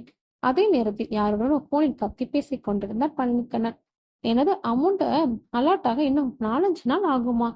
வாட் ஹெல், இங்க வேலை பார்க்குற ஆளுங்களுக்கு எல்லாம் எப்படி கூலி கொடுக்கறது? அதுவும் இல்லாம வேற செலவுகள் நிறைய இருக்கு. அந்த சீஃப் ஃபைனான்ஸ் ஆபீசர் என்னதான் பண்ணிட்டு இருக்காரு? கரெக்ட் டைமுக்கு பணம் வந்தால் தானே வேலை நாம பிளான் பண்ண மாதிரி நடக்கும். இல்லைன்னா 2 வருஷ ப்ராஜெக்ட் 7 வருஷமானாலும் முடியாது என சொல்லிவிட்டு போனை படார் என்று வைத்தான். தான் வந்த நேரம் சரியில்லை என்பதை அவர் பேச்சு வைத்து யூகித்துக் கொண்ட சுந்தரமூர்த்தி தயக்கமாய் நின்றான். என்ன சுந்தரமூர்த்தி, என்ன விஷயம்? அந்த கோபம் சற்று மாறாமல் கேட்டார் என்ஜினியர். வந்து ஒண்ணுமில்ல சார். ஒண்ணுமில்லன்னா அப்புறம் எதுக்கு வேலை நேரத்துல இங்க வந்து நின்னுட்டு இருக்க? உரத்த குரல் அவர் சொல்ல ஓடியே போனான் அவன். சில நிமிடங்கள் அறைக்குள் வந்த சூப்பர்வைசர், என்ன சார் அட்வான்ஸ் கேட்டானா? கேட்டான். அவனை கேட்டு விட்டால் தானே என்று சிரித்தபடி சொல்லியவர் தான் ஆடிய நாடகத்தை சொன்னார். எதிர்முனையில் யாருமே இல்லாமல இருக்க மாதிரி போன் பேசி அதை வச்சு அவனை துரத்தி அடிச்சிட்டேன். உண்மையிலே நீங்க பெரிய ஆள் தான் சார். சரி, அந்த மோகனா இப்ப எங்க இருக்கா? அவள் நேர்ல சந்தித்து தானே பணத்தை கொடுத்து அவள் மனதை கவரும் திட்டத்தோடு கேட்டார் பழனிக்கண்ணன். இப்ப ஸ்டோர் ரூம் பக்கம் இருக்கா. அங்கதான் அவளுக்கு வேலை கொடுத்திருக்கேன். ரொம்ப நல்லதா போச்சு என்றபடி எழுந்தார் என்ஜினியர்.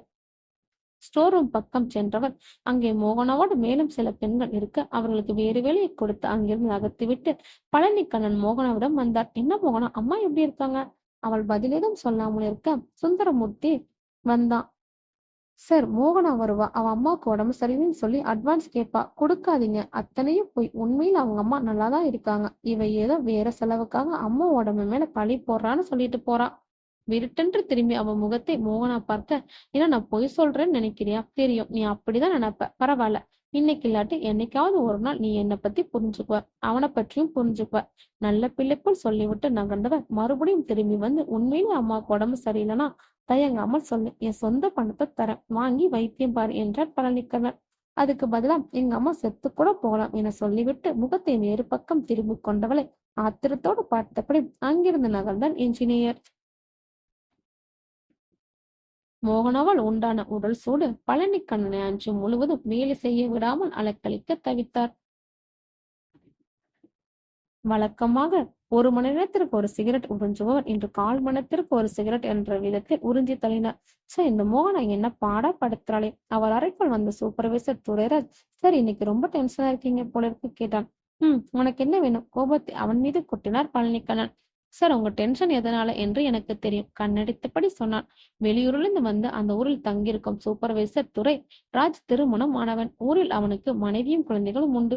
6 மாதத்திற்கு ஒரு முறை மட்டுமே ஊருக்கு சென்று வரும் அவன் அவ்வப்போது அங்கு வேலை பார்க்கும் பெண்களை தன் குடியிருப்புக்கு அழைத்துச் சென்று தன் அந்த ஆசையை தணித்துக் கொள்வான். அந்த பழனிக்கண்ணுக்கும் தெரியும். இருந்தாலும் கண்டு கொள்ள மாட்டார். மனுஷனுக்கு வயிற்று பசி போல் இந்த பசியும் இருக்கத்தான் செய்யும் என்று அதை சாதாரணமாய் எடுத்துக்கொள்வார். சார், நீங்க மட்டும் ஒரு வார்த்தை சொல்லுங்க. உங்க டென்ஷனை குறைக்க ஒரு தேவதை இன்னைக்கு ராத்திரியே உங்க ரூமுக்கு அனுப்பி வைக்கிறேன். பொரிய வைத்தான் அந்த சூப்பர்வைசர். சேச்சே, அந்த பழக்கமெல்லாம் வேண்டாம், உடனடியாய் மறுத்தார் பழனிக்கண்ணன். சார், உங்க தவிப்பு என்னன்னு எனக்கு நல்லாவே புரியுது. ஏன்னா நானும் அந்த தவிப்பை அடிக்கடி அனுபவிக்கிறேன். அதனால சொல்றேன். பழனிக்கண்ணன் லேசா யோசனை செய்ய அதையே தன் வெற்றியா எடுத்துக்கொண்டு, சொல்லுங்க சார், அந்த ராதிகா பொண்ண அனுப்பட்டுமா என கேட்டான். அட என்னப்பா நீ, சங்கோஜமாய் சொன்னார் பழனிக்கண்ணன். பிடிக்கலன்னா சொல்லுங்க, மேரியா அனுப்புறேன். யார் மேரி என்று மனிதர்கள் அவளை தேடிய பழனிக்கண்ணன், அவ அந்த சிறுவியோட சம்சாரம் ஏன் என்றான். அதை பற்றி உங்களுக்கு என்ன? அவனுக்கு 2 பாட்டில் சாராயம் வாங்கி கொடுத்தா போதும், எங்காவது கண்காணாம போயிடுவான். ஒன்னும் பிரச்சனை வந்துடாதே. ஆஹா, இதெல்லாம் பிரச்சனை வர்ற மாதிரி இருந்தா நான் இது வரைக்கும் 50 பிரச்சனையில பார்த்திருக்கணும் என்றான் சூப்பர்வைசர் சிரித்தபடியே. அப்ப குவார்டர்ஸ் வீட்டுக்கு வர சொல்லிடு என்றான் பழனிக்கண்ணன் சிறிய வெட்கத்தோடு. அவர் ஒப்புக்கொண்டதில் பரம திருப்தியான சூப்பர்வைசர், காரணம் அந்த வழியில் ஒருவரை விலை செய்து விட்டால் அவரிடம் என்ன காரியத்தை வேணாலும் சாதித்துக் கொள்ளலாம் என்பது அவனுடைய கொள்கை. அன்று மாலை வாய்க்கில் சிலுவையின் வீட்டு பக்கம் சென்ற சூப்பர்வைசர் துரைராஜ் சிலுவையை ரகசியமாக அழைத்துச் சென்று அவன் கையில் 2 சாராய பாட்டிலை கொடுக்க அவன் இடவளமாய் தலையாட்டி மறுத்தான். அட, வாழைப்பழம் வேண்டாம்னு சொல்ற குரங்கு கூட இருக்கும், சாராய பயில் வேண்டாம்னு சொல்ற சிலுவை இருப்பானா? தமாசாய் கேட்டான். நான் 3 நாளா குடிக்கிறதை விட்டுட்டேன் சார் என்றான் சிலுவை. என்னப்பா, என்னாச்சு? குடிக்கிறதை விட்டுட்ட சொல்லி உன் சம்சாரம் மீறி வருஷ கணக்கா சொல்லியும் காதல வாங்காத நீ திடீர்னு நிறுத்திட்ட சொல்றியே, என்னாச்சு? நம்ப முடியாம கேட்டான் சூப்பர்வைசர். முந்தா நாள் வழக்கம் போல எறாங்காட்டுக்கு சாராயம் கொடுக்க போனேன். அப்போ இடுப்பு வேட்டியை இறுக கட்டிக்கொண்டு எறாங்காட்டில் நுழைந்தான் சிலுவை. அங்காங்கே செடி மறைவில் சாராய கேன்களை வைத்துக் கொண்டு யாராவது வாங்க வருகிறாள் என்று எட்டி எட்டி பார்த்தபடி அமர்ந்தனர் கல்லாச்சார வியாபாரிகள். நிதானமாய் நடந்து தான் வழக்கமாய் சாராயம் வாங்கும் ஜெயவேலுவை தேடி அந்த செடி மறைவிற்கு சென்ற சிலுவை அங்கே அவனுக்கு பதில் ஒரு சிறுமி அமர்ந்திருக்க கண்டு, ஆரம்பணி ஜெயவேலு எங்கே கேட்டேன். அது அப்பா அந்த சிறுமி இழுக்க, ஓ, ஜெயவேலு மகளா நீ என்று கேட்டுவிட்டு தன் தலையில் அடித்து கொண்ட சிலுவை, உங்க அப்பனுக்கு கொஞ்சம் கூட அறிவே கிடையாதுமா. இது மாதிரி சாராய வைக்கிற இடத்துக்கு உன்ன மாதிரி சின்ன பொண்ணுங்களை கூட்டிட்டு வரலாமா? அப்படிதான் கூட்டிட்டு வந்தாலும் இப்படி உன்னை தனியா உட்கார வச்சுட்டு போகலாமா என்றான். அந்த சிறுமி எந்த பதிலும் பேசாம, உங்களுக்கு பெரிய டம்ளரா சின்ன டம்ளரா அண்ணன் எனக்கு கேட்டாள். பாடுறா, வியாபாரத்துக்கே உன்னைய பழக்கிட்டானா உங்க அப்பன்? வரட்டும் வரட்டும், அவனையே கேக்குறேன். இப்படியா படிக்கிற பிள்ளைய சாராய வியாபாரத்துல விடுவாங்களான்னு அவனையே கேக்குறேன் என்றபடி சுற்றுமுற்றும் பார்த்துவிட்டு, ஆமா எங்க போனா உங்க அப்பான்னு கேட்டான். அந்த சிறுமி தன் கையை மேலே காட்ட, ஓ மணல்ல போயிருக்கானா? எதுக்கு? காய்ச்சுற இடத்துக்கே போய் சரக்கு எடுத்துட்டு வர போயிருக்கானா? இடவளமாய் தலைமாட்டினாள் சிறுமி. பின்ன வேற எதுக்கு போயிருக்கான்? அண்ணே அவர் மலை மேல போகல, அதோ அந்த வானத்துக்கே போயிட்டார் என்று இறுகிய முகத்துடன் அரண்டு போனான் சிலுவை. என்னமோ சொல்ற, உங்க அப்பனுக்கு என்னாச்சு? தன் நெஞ்சின் மீது கையை வைத்துக் கொண்டு கேட்டான் சிலுவை. அவர் போன வாரமே அளவுக்கு அதிகமா சாராயத்தை குடிச்சு போதை தெரியாம செத்து போயிட்டாருனே. வீட்டுல சொத்துக்கே அரிசி இல்ல, அதான் எங்க அம்மா என்னை அந்த வியாபாரத்துக்கு அனுப்பிட்டாங்க என்ற சிறுமி உங்களுக்கு பெரிய டம்ளரா என கேட்டாள். சில வினாடிகள் அவள் முகத்தை கூர்ந்து பார்த்த சிலுவை, உன்னை பார்த்தாலே பரிதாமா இருக்குமா என்று சொல்ல, புரிஞ்சிடும் சிரித்த சிறுமி, எனக்கு உங்களை பார்த்தா பரிதாமா இருக்குன்னு என்றாள். என்னது, என்ன பார்த்தா பரிதாபமா இருக்கா? ஏன்? ஆமா, இப்படி இங்க வந்து சாராயத்தை வாங்கி வாங்கி குடிச்சீங்கன்னா நீங்களும் ஒரு நாள் எங்க அப்பா மாதிரி போய் சேர்ந்துருவீங்க. அப்புறம் உங்க மகளும் என்ன மாதிரி ஏதாவது ஒரு செடி மறைவுல சாராய கேனோட உட்காந்து வியாபாரம் பண்ண வேண்டியதான். ஆடி போனான் சிலுவை. அவன் மனம் அந்த சிறுமியின் இடத்தில் தன் மகளை வைத்து பார்த்து, ச்சே என தலையை வேகமாக ஆட்டி அந்த நினைவுகளை அளித்தவன் உடனே எழுந்தான். ஏன வேண்டாமா? வேண்டாம்பா என்றபடி நாலடி சென்றவன் நின்று திரும்பி, என் கண்ணை திறந்து விட்டதுக்கு ரொம்ப நன்றிமா என்று சொல்லிவிட்டு வேக வேகமாய் அங்கிருந்து அகன்றான். ஓ, அதனால சாராய குடிக்கிறதை விட்டுட்ட அப்படித்தானே என சூப்பர்வைசர் கேட்க, ஆமா சார் என்றான் சிலுவை. உன் சம்சாரம் மீறி வீட்டுல இல்லையா? மெல்ல கேட்டான் சூப்பர்வைசர். இல்ல, அவ மேலூர் சர்ச்சுக்கு போயிருக்கா என்றான் சிலுவை. இந்த நேரத்துல சர்ச்சுக்கு எதுக்கு? அவ இனிமே கட்டிட வேலைக்கு வரமாட்டா. சர்ச்ல ஆயாவ வேலைக்கு சேர போயிருக்கா. என்ஜினியர் பழனிக்கண்ணனுக்கு அந்த மேரி அன்றைய விருந்தாக்கி விடுவது என்ற எண்ணத்தில் அங்கு வந்திருந்த சூப்பர்வைசர் துரைராஜ் தன் எண்ணம் பழிக்காமல் போனதில் சோர்வாகி திரும்பினான். என்ன சொல்லி என்ஜினியர் சமாளிக்கிறது? அவர் வீட்டுக்கே போனால்தானே பிரச்சனை. போகாம இருந்து விட்டால் அன்று இரவு முழுவதும் காத்திருந்த பழனிக்கண்ணன் சுகத்தை இழந்த சோகத்திலே உறங்கி போனார். மற்ற விஷயங்களில் கொஞ்சம் அப்படி இப்படி இருந்தாலும் தொழில் என்று வரும்போது இன்ஜினியர் பழனிக்கண்ணன் படு சின்சியர், கடும் உழைப்பாளி. வேலை நேரங்களில் ஓரிடத்தில் நிற்க மாட்டார். பம்பரமாய் சுழர்வார். மொட்டை வெயிலும் சற்று முகம் சுளிக்காமல் நின்று ஆட்களை வேலை வாங்குவது, அவ்வப்போது அறைக்குள் புகுந்து வரைபடங்களை எடுத்து வந்து செக் பண்ணுவதும், கால்குலேட்டரை கண்டபடிக்கு தட்டி கணக்கு போடுவமாய் இருப்பார். அவரது வேலை திறமையை குறை சொல்ல யாராலும் முடியாது என்பதுதான் அவருடைய பெரிய பிளஸ் பாயிண்ட். அந்த பிளஸ் பாயிண்டுகள் தான் பல முறை அவரை பல தவறுகளிலிருந்து காப்பாற்றியுள்ளன. வேலையாட்கள் ஸ்பாட்டுக்கு வருவதற்கு 1 மணி நேரம் முன்பாகவே ஸ்பாட்டுக்கு வந்துவிடும் வழக்கத்தை கொண்டிருந்த அவர் அன்று காலையை முன்னதாகவே அந்த அதிர்ச்சியை வாங்கி கொண்டார். கடந்த 4-5 நாட்களாக படாத பாடு பற்றி ஆற்று நடுவில் நிறுத்தியிருந்த அந்த 3 கான்கிரீட் பில்லர்களும் காணாமல் போயிருந்தது. முந்தைய திடீரென்று அதிகரித்த ஆற்று வெள்ளத்தின் அதிவேகத்திற்கு ஈடு கொடுக்க முடியாமல் அடித்து செல்லப்பட்டிருந்தது. ச்சே, மூட் அவுட்னர் என்ஜினியர் பழனிக்கண்ணன். ச்சே, எத்தனை நாள் உழைப்பு இப்படி ஒரே ராத்திரி இல்லாம போயிடுச்சே என அங்கலாய்த்தார். சிறு நேரத்துல வந்து சேர்ந்த ஜூனியர் என்ஜினியர் வாயெடுத்து போய் நின்றான். சார், என்ன சார் இது? இதோட 4 தடவை ஆச்சு சார். நீங்களும் சளைக்காம அந்த இடத்துல பில்லரை நிறுத்திக்கிட்டே இருக்கீங்க. அதுகளும் ஆத்தோட போய்கிட்டே இருக்கு என அங்கலாய்த்தான். ஒண்ணுமில்லப்பாம், அந்த இடத்துல கொஞ்சம் ஆழம் அதிகம். தண்ணீர் ஓட்டம் அதிகமாகி போகும்போது நல்ல சுழற்சி ஏற்படுது. அடுத்த முறை பில்லர் போடும்போது வேற மெத்தட்ல போட போறேன். நிச்சயம் அது ஃபெயிலியர் ஆகாது என நம்பிக்கையுடன் சொன்னான் பழனிக்கண்ணன். இல்ல சார், இதுக்கு அது மட்டும் காரணம் இல்ல, வேற ஒரு காரணம் இருக்கு என பீடிக்கை போட்டான். என்னப்பா, என்ன சொல்ற என வேகமாய் திரும்பி அவன் முகத்தையே உற்று பார்த்தார் பழனிக்கண்ணன். ஆமா சார், இப்படிதான் எங்க ஊர்ல ஒரு பள்ளிக்கூடம் கட்டுறப்ப பில்டிங் விழுந்துகிட்டே இருந்துச்சு. கடைசியில ஒரு சாமியாரை போய் பார்த்தப்பதான் விஷயம் புரிஞ்சுச்சு. என்னையா கதை வர்ற? பில்டிங் கன்ஸ்ட்ரக்ஷனுக்கும் சாமியாருக்கும் என்னையா சம்பந்தம்? இருக்கு சார், நிறைய இருக்கு. எந்த ஒரு பெரிய கட்டுமானமும் நல்லபடியா முடிய பலி கொடுக்கணும் சார். தன் எண்ணத்தை பளிச்சென்று சொன்னான் அந்த உதவி என்ஜினியர். வாட், பலியா? போய் அந்த பக்கம். இந்த காலத்துல போய் பலி அது இதுன்னுட்டு நீ சிவில் இன்ஜினியரிங் படிச்சியா இல்ல ஆகுலக ஆராய்ச்சி பத்தி படிச்சுட்டு வந்திருக்கியா என எரிந்து விழுந்தார் பழனிக்கண்ணன். சார், நான் சொன்னதுல சின்ன விஷயம்னு நினைச்சு அலட்சியப்படுத்தாதீங்க சார். ஒரு தடவை என் கூட வந்து அந்த சாமியாரை பாருங்க. அவர் சொல்றதுல இருந்து உங்களுக்கே புரியும். நீண்ட நேரம் அவருடன் வாக்குவாதம் செய்த பழனிக்கண்ணன் தன் பேச்சு திறமையால் நிறமாற செய்தான் உதவி இன்ஜினியர். ஒருவேளை இவன் சொல்றதும் நிஜமா இருக்குமோ என இன்ஜினியர் மனசுக்குள் அவரையும் அறியாமல் ஒரு சந்தேக வித்து நுழைந்தது.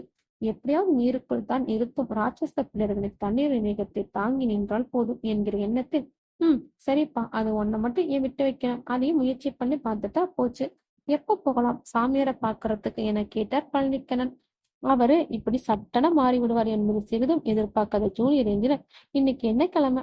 வெள்ளிக்கிழமை. அப்ப நாளைக்கு போகலாம் சார். ஏன்னா நாளைக்கு தான் அவரு பேசுவார் என்றான். ஓ, மத்த நாளும் அவர் பேச மாட்டாரா என பழனிக்கண்ணன் கிண்டலாய் கேட்க, ஆமா சார், மத்த நாள்லாம் பேசவே மாட்டார் சார். வாரத்துல ஒரு நாள், அதாவது சனிக்கிழமை மட்டும்தான் பேசுவார்.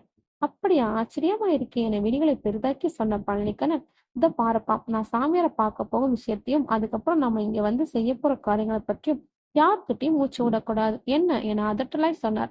சேச்சே, நான் அப்படிப்பட்ட உளறுவாயும் இல்ல சார். தொழில் ரகசியங்களை ராணுவ ரகசியம் போல பத்திரமா வைத்திருப்பேன் சார். மறுநாள் மதியம் சூப்பர்வைசர்களிடம் பொறுப்பை ஒப்படைத்துவிட்டு அரசாங்கம் அவர் கொடுத்திருந்த ஜீப்பில் ஜூனியர் என்ஜினுடன் அவர் சொந்த ஊரான காளையர்கோவில் நோக்கி பயணமானார் என்ஜினியர் பழனிக்கண்ணன். போகும் வழியில், என்னப்பா, நம்மோட இந்த பயணம் உபயோகமான பயணமா இருக்குமா இல்ல அனாவசியமான நேரத்தையும் பணத்தையும் தொலைக்க போறோமா என சந்தேகமாய் கேட்டார் பழனிக்கண்ணன். அதுல உங்களுக்கு எல்லளவும் சந்தேகம் வேண்டாம் சார். நிச்சயமா நீங்களே என்ன பாராட்டுவீங்க பாருங்க. ஊருக்கு வெளியே மலைகளுக்கு மத்தியில் இருந்த ஒரு தாழ்வான பகுதியில் அந்த சாமியாரின் ஆசிரமம் இருந்தது. பச்சை பசேலென்ற அந்த ஏரியாவின் காற்றில் ஜில்லென்ற சற்று கூடுதலாகவே இருந்தது. பகல் தன் வேலை நேரத்தை முடித்துக்கொண்டு இரவிடம் பொழுதை ஒப்படைத்துவிட்டு நகர்ந்திருந்தது. கனத்த இருள் அந்த பகுதியை மெல்ல மெல்ல ஆக்கிரமிப்பு செய்ய ஆரம்பிக்கும். அந்த ஆசிரமத்தில் மட்டும் தீப்பந்தம் இருந்து வெளிச்சம் கட்டி கொண்டிருந்தது. குடிலின் வாசல் நின்று கொண்டிருந்தவன் இவர்களை பார்த்ததும் நெற்றி சுருக்கி, யார் நீங்க, உங்களுக்கு என்ன வேணும் கேட்டான். சாமியாரை பார்க்கணும் என ஜூனியர் இன்ஜினியர் பவ்யமாய் சொன்னான். எங்கிருந்து வரீங்க, என்ன விஷயமா சாமியாரை பார்க்கணும்? படுகராராய் பேசினான் அவன். காளையார் கோவில் கணக்கு பிள்ளை மகன் சொல்லுங்க, சாமியாருக்கு தெரியும்.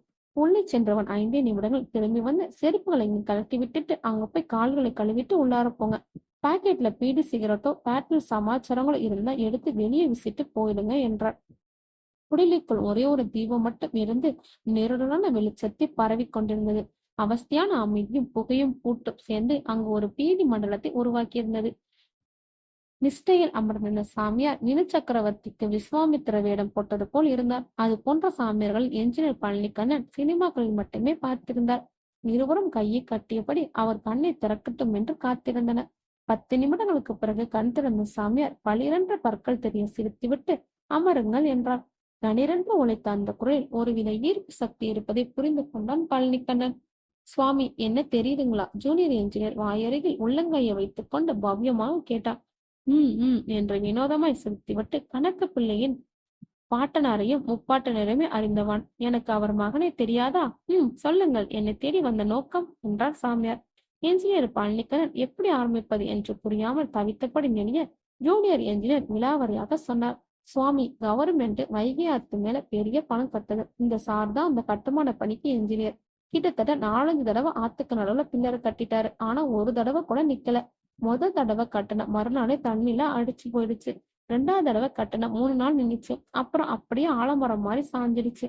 போ என்றபடி தாடியை தேய்த்தார் சாமியார்.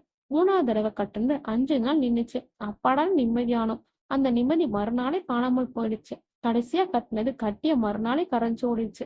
அதான் சுவாமி, ஏதாவது பள்ளி கிளி கொடுத்தா வேலை நல்லபடியா முடியுமான்னு உங்ககிட்ட கேட்க வந்திருக்கோம் என உதவியெஞ்சின சொல்லி முடித்ததும், மின் முதலாய் பஞ்சபூதம் அண்டக்கோடி யாவும் நிறைவாக சுழலும் நுண்ணுக்களில் தொகுப்பே. கண் காணும் பிரபஞ்ச நிகழ்ச்சிகள் அனைத்தும் கணமேனும் ஒரு இடத்தில் நிலைத்து நிற்பதில்லை. கண்களை மூடிக்கொண்டு சாமியார் சொல்ல, பழனிக்கண்ணும் ஜூனியர் என்ஜினியரும் புரியாது விழித்தனர். பஞ்சபூதம் காந்த நேரி இவற்றுக்கேற்றவாறு பொருட்கள் அடைத்துள்ளிய சமதளி சீர் போன்றே. கொஞ்சமும் இக்கோட்பாடு மாறாமல் எந்த குறையுமின்றி உயர்வகையும் பெறும் இயற்கை நீதி. அவர்களிடமிருந்து தொடர்ந்து அதே நிலையை கடைபிடிக்க சாமியாரை தன் பேச்சின் முறையை மாற்றிக்கொண்டார். மக்கள், நீரும் நிலவும் பஞ்சபூதங்கள் அதிமுக்கிய அம்சங்கள். அவற்றின் மீது ஆக்கிரமிப்பு அவ்வளவு எளிதல்ல. தட்சணை இருக்கணும், கடன் தீர்க்கணும், பழி கொடுக்கணும்.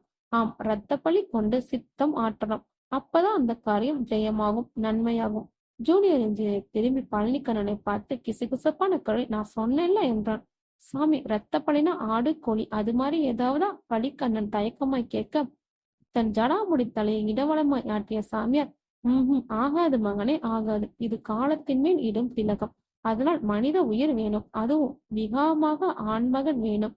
பஞ்சபூதங்களின் நெஞ்சு பசி பச்சை ரத்தத்தால் தான் ஆறும். அதுக்கு நரபலிதான் வேணும் என்று கோபமுகத்தோடு சொன்னார். ஆகா, நரபலினா மனித பலி அல்லவா? இந்த சாமியார் என்ன போலீஸ் கிட்ட சிக்க வைக்க போல தெரிகிறது என பழனிக்கண்ணன் யோசிக்க, ஜூனியர் எஞ்சினும் சற்றும் யோசிக்காமல், அப்படியே சேரும் சாமி என்று வெகு சுலபமாக சொன்னான். விருட்டென்று தலையை திருப்பி அவனை கோமாய் பார்த்தார் பழனிக்கண்ணன். ஒன்னும் பிரச்சனை இல்லை, பண்ணிடலாம் என்றான் அவன் மறுபடியும். அவன் என்ன ஐடியாவில் அதை சொல்லுகிறான் என்பதை புரியாமல் வேறு வழி இல்லாமல் பழனிக்கண்ணனும் ஆகட்டும் சாமி செஞ்சிரோம் என்றான் அரை மனதுடன். இரவு காலில் திரும்பி வரும்போது ஜூனியர் என்ஜினியர் நிம்மதியை தூங்க பழனிக்கண்ணன் மனசு மட்டும் குழப்பத்தை குத்தகைக்கு எடுத்திருந்தது. எந்த தைரியத்துல நான் சாமியார் கிட்ட அதுக்கு ஒத்துக்கிட்டேன். நரபலி, அதுவும் கல்யாணமாகாத இளைஞன். இப்படி சாத்தியமாகும்? சிக்கனா கொலைகேசு. தூக்கு உருவி வாய் பிளந்தபடி உறங்கிக் கொண்ட ஜூனியர் என்ஜினியர் எரிச்சலுடன் திரும்பி பார்த்தார். இவனை நம்பி இந்த சாமியார் பார்க்க வந்திருக்கவே கூடாது. இப்ப அனாவசியமான மன ஒழிச்சுதான் மிச்சம். இனிமேல் எது நடந்தாலும் இரத்த பலி கொடுத்தாகணும் காரணமோன்னு மனசு நினைக்கும். சில நிமிடங்களுக்கு பிறகு சரி, இதை மூட நம்பிக்கைன்னு ஒதுக்கி விடவும் முடியல, சரி பண்ணிடலான்னு ஏத்துக்கவும் முடியல என தவித்தார். மண்டைக்குள் சிந்தனைகள் பூச்சிகள் கண்டபடி ரீங்காரமிட்டு அலைந்து திரிந்து ஓய்ந்த போது அவர் மனதில் பழி கொடுத்தே தீரணும் என்கிற வைராக்கியம் முளைவிட்டிருந்தது. எதுக்கு வீண் ரிஸ்க் எடுக்கணும்? சாமியார் சொல்ற மாதிரி நரபலி கொடுத்துதான் பாப்போமே. அது சரி, யாரை கொடுக்கறது? எவன் முன் வருவான்? இந்தா என் உயிரை எடுத்துக்கோணும், எவன் முன் வருவான்? நரபலி மேட்டர் மட்டும் போலீஸுக்கு தெரிஞ்சா அவ்வளவுதான். நான் இதனால் சம்பாத்து வச்சிருக்க பேரு புகழ் சொத்து எல்லாமே போயிடும். நமக்கு என்னன்னு விட்டுட்டு போயிடலாம்னா இந்த ப்ராஜெக்ட் சீஃப் என்ஜினியர் நானு. எப்படியும் வேலையை முடிச்சாகணும். முடிக்காம டெல்லியில் ஆகவும் முடியாது. என்ன பண்றது? தலையை பித்து கொண்டார். நரபலிக்கு யாரை படிக்கிறது? எங்காவது ரோட்ல படுத்துக்கு இருக்கிற எவனையாச்சும் தூக்கிட்டு வந்து சத்தம் இல்லாம கொடுத்துடலாம்னா அந்த சாமியார் வேற கல்யாணமாகாத இளைஞனை தான் பழி கொடுக்கணுங்கிறாரு. எங்க போறது அப்படி ஒரு இளைஞனுக்கும்? திடீரென்று அவன் மனசுக்குள்ள சுந்தரமூர்த்தியின் முகம் வந்து போக ஆர்வமான. ஆகா, அந்த மோகன அவனை அடையறதுக்கு இந்த பையதானே குறுக்க நிக்கிறான். பேசாம இவனே பழி கொடுத்துட்டா என்ன? ஒரே கல்ல ரெண்டு பாங்கா. மோகனாவே அடைஞ்சிடலாம், பாலத்தை வெற்றிகரமா கட்டி முடிச்சலாம். சைத்தான் ஒன்று அவருக்கு குடியேறி அமர தீவிரமா யோசித்து அந்த எண்ணத்தை செயலாக்கும் ஒரு மாபெரும் திட்டத்தை மனதிற்குள் எழுதினார். அடுத்த நாள் காலையிலேயே தன் நாடகத்தை ஒத்திகையின்றி அரங்கேற்ற துவங்கினார் என்ஜினியர் பழனிக்கண்ணன். துரைராஜ் சுந்தரமூர்த்தி இப்ப எங்க வேலை செஞ்சிட்டு இருக்கான்? சூப்பர்வைசரும் கேட்டார். இன்னைக்கு சென்ட்ரிங் வேலை பார்த்துட்டு இருக்கான். ஏன் சார், என்ன வேணும்? அவனை கொஞ்சம் என் ரூமுக்கு வர சொல் என்றார் பழனிக்கண்ணன். எதுக்கு சார்? என விடாமல் குறைந்தான் அந்த சூப்பர்வைசரை முறைத்து பார்த்தார் என்ஜினியர். அந்த முறைப்புக்கு பிறகு என்ன வரும் என்பதை தெரிந்து வைத்திருந்த அந்த சூப்பர்வைசர் இதோ இப்பவே போய் அனுப்பி வைக்கிறேன் சார் என்று சொல்லிவிட்டு ஓட்டமாய் ஓடினான். யோ சுந்தரமூர்த்தி, உன்னைய என்ஜினியர் அவரோட ரூமுக்கு வர சொல்றார், போ போய் பாரு என்றவன் சூப்பர்வைசர் எல்லாருக்கும் கேட்கும்படி. என்ன சூப்பர்வைசர், என்ன விஷயமாக என்ஜினியர் என்ன கூப்பிடார்? ஆர்வமாய் கேட்டான் சுந்தரமூர்த்தி. வெளிநாட்டுக்காரங்க நம்ம கட்டுமான பணிகளை ஆய்வு செய்ய வர்றாங்களாம். அவங்க வரும்போது அவங்க கூட இங்கிலீஷ் பேச ஆள் இல்லை, அதான் உன்னை வர சொன்னார் என்று சூப்பர்வைசர் கிண்டலாய் சொல்ல எல்லாரும் கொள்ளென்று சிரித்தனர். அட போங்க சார், உங்களுக்கு எப்பவுமே தமாஸ் தான் என சொல்லிவிட்டு என்ஜினியர் ரூமை நோக்கி நடந்தான் சுந்தரமூர்த்தி. அவன் என்ஜினியர் ரூமிற்கு செல்வதை தன்னுடைய பணியிடத்தில் இருந்து கவனித்த மோகனா கண்களை சுருக்கினான். இவர் எதுக்கு இந்த நேரத்துல அங்க போறாரு? தன் மேசையில் 2 கைகளையும் தலைக்கு தாங்களாய் வைத்தபடி குளிர்ந்து அமர்ந்திருந்தால் பழனிக்கண்ணன். சார் என சன்னக்குரலில் அழைத்தான் சுந்தரமூர்த்தி. நிதானமாய் தலையை தூக்கி பார்த்த பழனிக்கண்ணனின் விழிகளில் ஈரம். ஆடி போனான் சுந்தரமூர்த்தி. சார், என்ன சார் அழுறீங்க? என்னாச்சு சார் என பரபரத்தான். ஒரு தாய் தான் பெற்ற குழந்தை நாளும் தன் கண்ணெதில் இறந்து போய் கிடப்பதை பார்த்தால் எவ்வளவு மனவேதனைப்படுவாளோ அவ்வளவேதே நான் இப்ப அனுபவிக்கிறேன் சுந்தரமூர்த்தி, கரகரத்த குரலில் சொன்னார் பழனிக்கண்ணன். சில நிமிடங்கள் அமைதியா யோசித்த சுந்தரமூர்த்தி, சார், நீங்க தண்ணியில் அடிச்சுட்டு போன அந்த 4 பிள்ளைகள் நினைச்சு வருத்தப்படுறீங்கன்னு நினைக்கிறேன். சரியா சார் என கேட்டான். ஆமா சுந்தரமூர்த்தி, எத்தனை பேரோட உழைப்பு, எத்தனை பேரோட வியர்வை எல்லாமே வீணா போயிடுச்சு. என்ன சார், இப்பதான் முதல் முறையா இந்த மாதிரி நடக்குதா சார்? ஏற்கனவே 3 தடவை இந்த மாதிரி நடந்திருக்கே சார். அப்பெல்லாம் நாம துவண்டா சார் போயிட்டோம், மனத்திட்டத்தோட மறுபடியும் அதே வேலையை ஆரம்பிச்சு செஞ்சோமே சார். இல்ல சுந்தரமூர்த்தி, நம்ம எத்தனை தடவை கட்டினாலும் அந்த இடத்துல பில்லர்கள் நிக்க சுந்தரமூர்த்தி. ஏனா என்று சொல்லிவிட்டு நிறுத்தினார் என்ஜினியர். ஏன் சார் அப்படி சொல்றீங்க? வந்து நேத்திக்கு ஒருத்தரை பார்த்தேன், அவர் ஒண்ணு சொன்னாரு. என்ன சார் சொன்னாரு? அப்பாவியே கேட்டான் சுந்தரமூர்த்தி. ரத்த பலி கொடுத்தாதான் பில்லர் நிக்குமா? அட போங்க சார், இந்த காலத்துல போய் இப்படியெல்லாம். எனக்கு நம்பிக்கை இல்லை சார் என தலையை இடவலமா யாட்டி சொன்னான் சுந்தரமூர்த்தி. எனக்கு நம்பிக்கை இருக்கே சுந்தரமூர்த்தி என்றான் பழனிக்கரன் அவன் கண்களை கொண்டு பார்த்தபடி. ஆச்சரியமா இருக்குது சார், இவ்வளவு படிச்ச நீங்க இதையெல்லாம் நம்புறத நினைச்சா ரொம்பவே ஆச்சரியமா இருக்கு சார். இத பாரு சுந்தரமூர்த்தி, எனக்கு ஆத்துக்கு நடுவுல 4 பிள்ளர்கள் நிறுத்தணும், அதுக்காக எதுவும் செய்ய தயார் என்றார் பழனிக்கரன் சற்று கண்டிப்புடன். சரிங்க சார், நீங்க செய்யணும்னு விருப்பப்படும் போது அதை தடுக்க நான் விரும்புறேன் சார். சொல்லுங்க சார், நான் என்ன பண்ணணும்? தானே பலியாக போகிறோம் என்பது புரியாமல் அந்த பலியாடு வழியே போய் நின்றது. வந்து நாளைக்கு காலைல சரியா 4:30 மணிக்கு நீ இங்க என் ரூமுக்கு வந்துடு. அதுக்கு முன்னாடி இன்னைக்கு ராத்திரி போய் நல்ல பெரிய கருப்பு ஆடு ஒண்ண பிடிச்சிட்டு வந்து இங்க கட்டிடு. அப்படியே பூஜைக்கு வேண்டிய ஜாமான்களையும் வாங்கி வச்சிடு என ஆணையிட்டார் என்ஜினியர். சரிங்க சார் என்ற சுந்தரமூர்த்தி. ஆமா, நம்ம கூட வேற யாரெல்லாம் சார் வரப்போறாங்க கேட்டான்.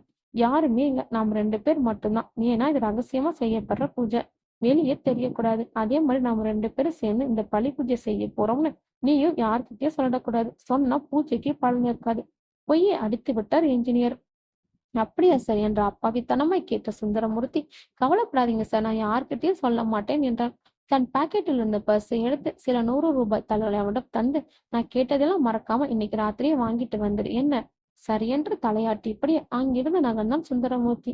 அவன் போவதையே குரூர பார்வை பார்த்தபடி நின்றிருந்த பழனிக்கணன் ஒரு பலியாடு இன்னொரு பலியாட்டை வாங்கப் போகுது என்று மனதிற்குள் நினைத்து கொண்டு புன்னகைத்தான்.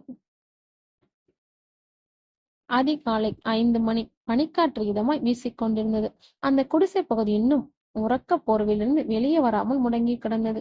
தன் குடிசையின் ஓலைக்குச்சி கதவை இழுத்து மூடி சிறிய கயிறொன்றை தாழ்பாலாக்கி கட்டிவிட்டு தெருவில் இறங்கினான் சுந்தரமூர்த்தி.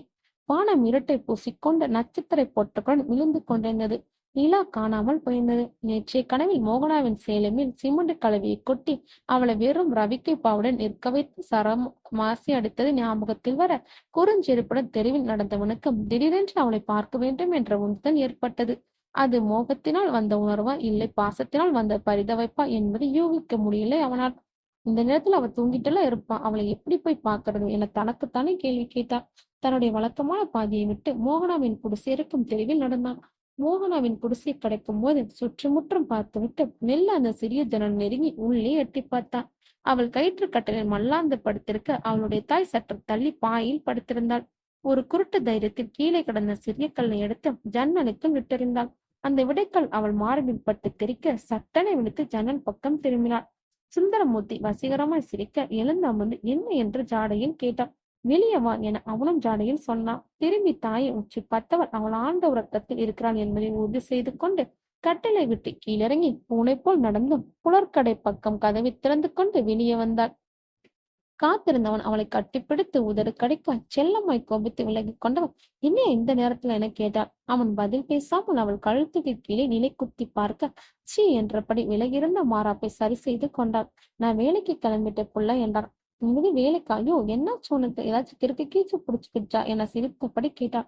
ஏன் பிள்ளை இப்படி கேக்குற, பின்ன இன்னைக்கு என்ன கிழமை தெரியுமா, ஞாயிற்றுக்கிழமை. இன்னைக்கு நமக்கு லீவுங்கிறது கூட மறந்து போச்சு ஐயாவுக்கு. கேட்டவாறே அவன் மண்டையில் செல்லமாய் கொட்டினான். எல்லாம் ஞாபகம் இருக்கு புள்ள, பெரிய இன்ஜினியர் இன்னைக்கு என்னை மட்டும் வர சொல்லியிருக்காரு, ஏதோ ஸ்பெஷல் வேலையா அப்பாவியா சொன்னான். அவன் அப்படி சொன்னதில் ஏதோ நெருடல் தெரிய உன்னை மட்டும் வர சொல்லியிருக்காரா, எதுக்கு என குழப்பமாய் கேட்டாள். அது என்று சொல்ல ஆரம்பித்தவன் அப்படியே நிறுத்தி கொண்டு ஒண்ணும் இல்ல புள்ள, ஒரு முக்கியமான வேலை, அதை நான் தான் செஞ்சாகணுமா, அதுக்காகத்தான் வர சொல்லியிருக்காரு என்றான். அதைத்தான் என்ன முக்கியமான வேலைன்னு கேட்கிறேன் என முகத்தை கடுப்பாக வைத்துக் கொண்டு கேட்டாள். அவன் சொல்ல தயங்க இன்னையா என்கிட்ட கூட சொல்லக்கூடாதா என கொஞ்சினாள். இல்ல புள்ள, யார்கிட்டயுமே சொல்ல வேண்டாம்னு என்ஜினியர் சொல்லியிருந்தாரு, அதான் யோசிக்கிறேன் என்றவன். சரி பரவாயில்ல, அதை உன்கிட்ட சொல்றதுல எந்த தப்பும் வந்துட போகாது. ஆத்தாக்கு நடுவுல ஆத்துக்கு நடுவுல கட்டின அந்த 3 பில்லரும் விழுந்துருச்சுல்ல. ஆமா, அதுக்கு நீ என்ன செய்வ, உனக்கே தெரியும். இதோட 4 தடவை ஆச்சு. அதனால அது நிக்கிறதுக்காக இன்னைக்கு ஒரு பலி கொடுக்க போறாராம். பலியா என மோகனம் நடுக்கமாக கேட்டாள். ஆமா புள்ள, அதுக்குதான் ஒரு கருப்பு ஆட்டை வாங்கி ராத்திரி கொண்டு போய் கட்டி வச்சிருக்கோம். இந்த மாதிரி பலி கொடுக்கிற விஷயம்லாம் யாருக்கும் சொல்லாம காது காது வச்ச மாதிரி செஞ்சிடணுமா, இல்லைன்னா பலிக்காதான். அதுக்குத்தான் என்னைய மட்டும் வர சொல்லியிருக்காரு. என்ஜினியர் மட்டும்தான் வராரா இல்ல வேற யாராவது கூட வராங்களா என சந்தேகமாய் கேட்டாள். யாருமே இல்ல, நானும் இன்ஜினியரும் மட்டும்தான். சரியா, பார்த்து பத்திரமா போயிட்டு வாயா. உள்ளார அம்மா இருமுறை சத்தம் கேக்குது, நான் போறேன் சொல்லிவிட்டு அடுத்த நிமிடமே அங்கிருந்து நகர்ந்தாள் மோகனா. குடிசைக்குள் சென்று ஓசையில்லாமல் படுக்கையில் வீழ்ந்தவள் தொடர்ந்து உறங்க முடியாமல் போனது. அவள் மனதை ஏதோ ஒரு இனம் புரியாத அச்ச உணர்வு ஆட்டிப்படுத்துது. வேலை நடக்கிற இடத்துல அந்த இன்ஜினியருக்கும் நெருக்கமானவங்க எத்தனையோ பேர் இருக்கும்போது அவரே சுந்தரத்தை வர சொன்னாரு என அவன் மனது முழுக்க கேள்விகள் வந்தது. சுந்தரமூர்த்தி அந்த பாலத்தை நெருங்கும்போது மணி காலை 6. இன்னும் மிரட்டு விலகாமலே இருந்தது. பின்னாலிருந்த படபடவென சத்தம் வர அவன் திரும்பி பார்ப்பதற்குள் அவன் முகத்தில் மோதி சென்றது ஒரு பெரிய சேஸ் பாபால். சனிய முகத்தை துடைத்துக் கொண்டான். இன்ஜினியர் அறையில் பழனிக்கண்ணன் பூஜை சாமான்களோடு காத்திருந்தார். பழிக்காக வந்திருந்த கருப்பாடு மே மே என்று கீழக்குரலில் கத்திக் கொண்டிருந்தது. கொஞ்சம் தாமசம் ஆயிடுச்சுங்கய்யா என பணிவுடன் சொன்ன சுந்தரமூர்த்தி. சரி சரி பரவாயில்ல, சீக்கிரம் வாப்பா, விடியறதுக்குள்ள பழிய கொடுத்துருவோம் என்றபடி பூஜை ஜாமான்களில் அந்த ஆட்டையும் ஒரு பரிசில் ஏற்றிக்கொண்டு சுந்தரமூர்த்தியும் உடன் அழைத்துக் கொண்டு ஆற்றுக்கு நடுவில் இருந்து போய் அரைகுறை நின்று கொண்டிருந்த அந்த பிள்ளரை நோக்கி தானே பரிசில செலுத்தினார் பழனிக்கண்ணன். நீங்க விடியா விடுங்கய்யா, நான் துடுப்பு போறேன் என்றவரை அவரிடம் துடுப்பை வாங்க சுந்தரமூர்த்தி கையை நீட்டும் போது எங்கிருந்தோ மின்னல் வேகத்தில் பறந்து வந்த அதே வௌவால் மீண்டும் ஒரு முறை சுந்தரமூர்த்தியின் தலையில் மோதி சென்றது. நடத்தும் இந்த வௌவாலுங்க வேற, நேரங்காலமே தெரியாது, இதோட 2 தடவை என் மேல மோதிடுச்சு. வௌவால் மோதுவது மரண அழைப்பு என்பது அவனுக்கு தெரியாது. பரவாயில்ல விடு சுந்தரம், நானே துடுப்பு போறேன், எனக்கு ஆசையா இருக்கு என்றார் பழனிக்கண்ணன். எஞ்சியிருந்த அந்த பில்லர் அருகே பரிசலை நிறுத்த இருவரும் இறங்கினர். நீயே பூஜை பண்ணிட்டு ஆட்டையே விட்டுப்பா என பழனிக்கண்ணன் சொல்ல, என்னங்கய்யா நீங்க பெரியவங்க இருக்கும்போது நான் எப்படி, அதுவும் இல்லாம இதை கட்டத்தர இன்ஜினியர் நீங்க, உங்க கையால பழி கொடுக்கறதா சரியா இருக்கும்னு நினைக்கிறேன். இந்த பாரு சுந்தரமூர்த்தி, நான் வேலையில கொஞ்சம் ஸ்ட்ரிக்ட், அதுக்காக எப்பவும் அதே மாதிரி இருக்க மாட்டேன். தொழிலாளிகளை ரொம்பவே மதிக்கிறவன், எனக்கு என்னமோ என்னையோட நீ செய்யறதா சரின்னு தோணுது. சுந்தரமூர்த்திக்குள் சந்தோஷம் கும்மிலிட்டது. ச்சே, இந்த இன்ஜினியரை போய் நேத்திக்கு தப்பா பேசிட்டனே. சாதாரண கூலிக்காரனை என்ன மதிச்சு பூஜை செய்ய சொல்றான்னா எவ்வளவு பெரிய மனசு இருக்கணும் இவருக்கு. மளமளவென்ற பூஜை சாமான்களை அந்த பில்லரின் அடித்தளத்தில் பரப்பி விகாரமா பூஜை செய்து முடித்த சுந்தரமூர்த்தி பழனிக்கண்ணனுக்கு திருக்குங்குமம் கொடுத்துவிட்டு ஆட்டை பார்த்தான். விடிய போகுது, சீக்கிரம் ஆட்டை விட்ட சுந்தரமூர்த்தி என இன்ஜினியர் அவசரப்படுத்த ஆட்டின் கழுத்தை மாலை அணிவித்து நெற்றியில் பொட்டு வைத்து அறிவாளை கையில் எடுத்தான் சுந்தரமூர்த்தி. கொஞ்சம் இருப்பா என்ற பழனிக்கண்ணன் அந்த ஆட்டின் மீது மஞ்சள் கலந்த நீரை விசிறியடித்தார். அது சிலிர்த்துக் கொண்டது. மீண்டும் மீண்டும் அவர் நீரை அடிக்க அது நிறம் பறந்து அறுத்து கொண்டு ஓட பார்த்தது. அவர் எதிர்பார்த்ததும் அதுதானே. இந்த பாரு சுந்தரமூர்த்தி, இந்த ஆடை நிக்காத போல இருக்கு, நீ அதை கையால பிடிச்சிட்டு கீழே உட்கார்ந்துக்கோ, நான் வெட்டுற என்று சொல்லி சுந்தரமூர்த்தி கையிலிருந்த அருவாளை தான் வாங்கி கொண்டார். இன்ஜினியர் பழனிக்கண்ணன் அவர் கண்களில் வெறி துளிர்த்து கொண்டிருந்தது. வெளுவெளுத்ததெல்லாம் பால் என்று எண்ணும் வெள்ளை மனசுக்காரன் சுந்தரமூர்த்தி அந்த என்ஜினியர் வஞ்சக எண்ணம் புரியாம, ஆமா சார், நீங்க சொல்றது சரி என்றபடி வெகு யதார்த்தமாக ஆட்டை பிடித்தபடி தரையில் அமர்ந்தான். ஒரே பொருளை தலை தனியா தெரிச்சு விடணும் சார், விழப்போவது தன் தலை என்பது அறியாமல் கூறினான் அந்த அப்பாவி.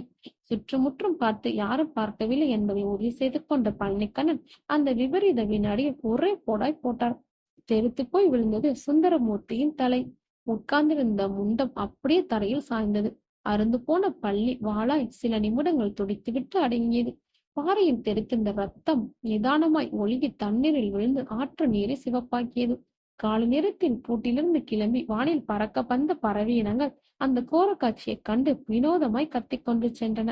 பழனிக்கண்ணின் கையிலிருந்து அறிவால் பசியடங்காமல் அடுத்த குறியாய் ஆட்டின் கழுத்தில் இறங்க அதன் தலையும் உடலிலிருந்து பிரித்தெடுத்தது. அந்த இடம் முழுவதும் மனித ரத்தமும் மாற்று ரத்தமும் பாகுபாடின்றி பரவி கிடக்க கருப்பாறைகள் குருதியின் உபயத்தால் செம்மலை பாறைகளாக மாறியிருந்தன. காரியம் முடிந்தும் வேக வேகமாய் செயல்பட்டார் என்ஜினியர் பழனிக்கண்ணன். சுந்தரமூர்த்தியின் தலையும் உடலையும் மட்டும் அள்ளி பரிசலில் போட்டுக்கொண்டு பாதி கட்டப்பட்ட நிலைந்த இன்னொரு பிள்ளரை நோக்கி பரிசலை செலுத்தினார். அந்த பிள்ளரின் அடிப்பகுதியில் இதற்காகவே விட்டு வைத்திருந்த ஒரு ஆள் நுழையும்படியான கச்சிதமான துவாரத்திற்குள் சுந்தரமூர்த்தியின் தலையையும் உடலையும் நுழைத்துவிட்டு தயாராக வைத்திருந்த கலவையை கொண்டு அந்த துவாரத்தை அடைக்க ஆரம்பித்தார். அவ்வப்போது நாலாபுறமும் பார்த்து யாரும் பார்க்கவில்லை என்பதை உறுதி செய்து கொண்டார். கை தேர்ந்த என்ஜினியரான அவர் 20 நிமிடத்தில் அந்த வேலையை முடித்துவிட்டு பரிசலை கரையலை நோக்கி நகர்த்தான். கீழ்வானம் வெளுக்க ஆரம்பித்தது. அவர் மனசு, ஆண்டவா, இனியாவது இந்த கன்ஸ்ட்ரக்ஷன் வேலை நல்லபடியா முடியணும் என்று வேண்டிக் கொண்டது.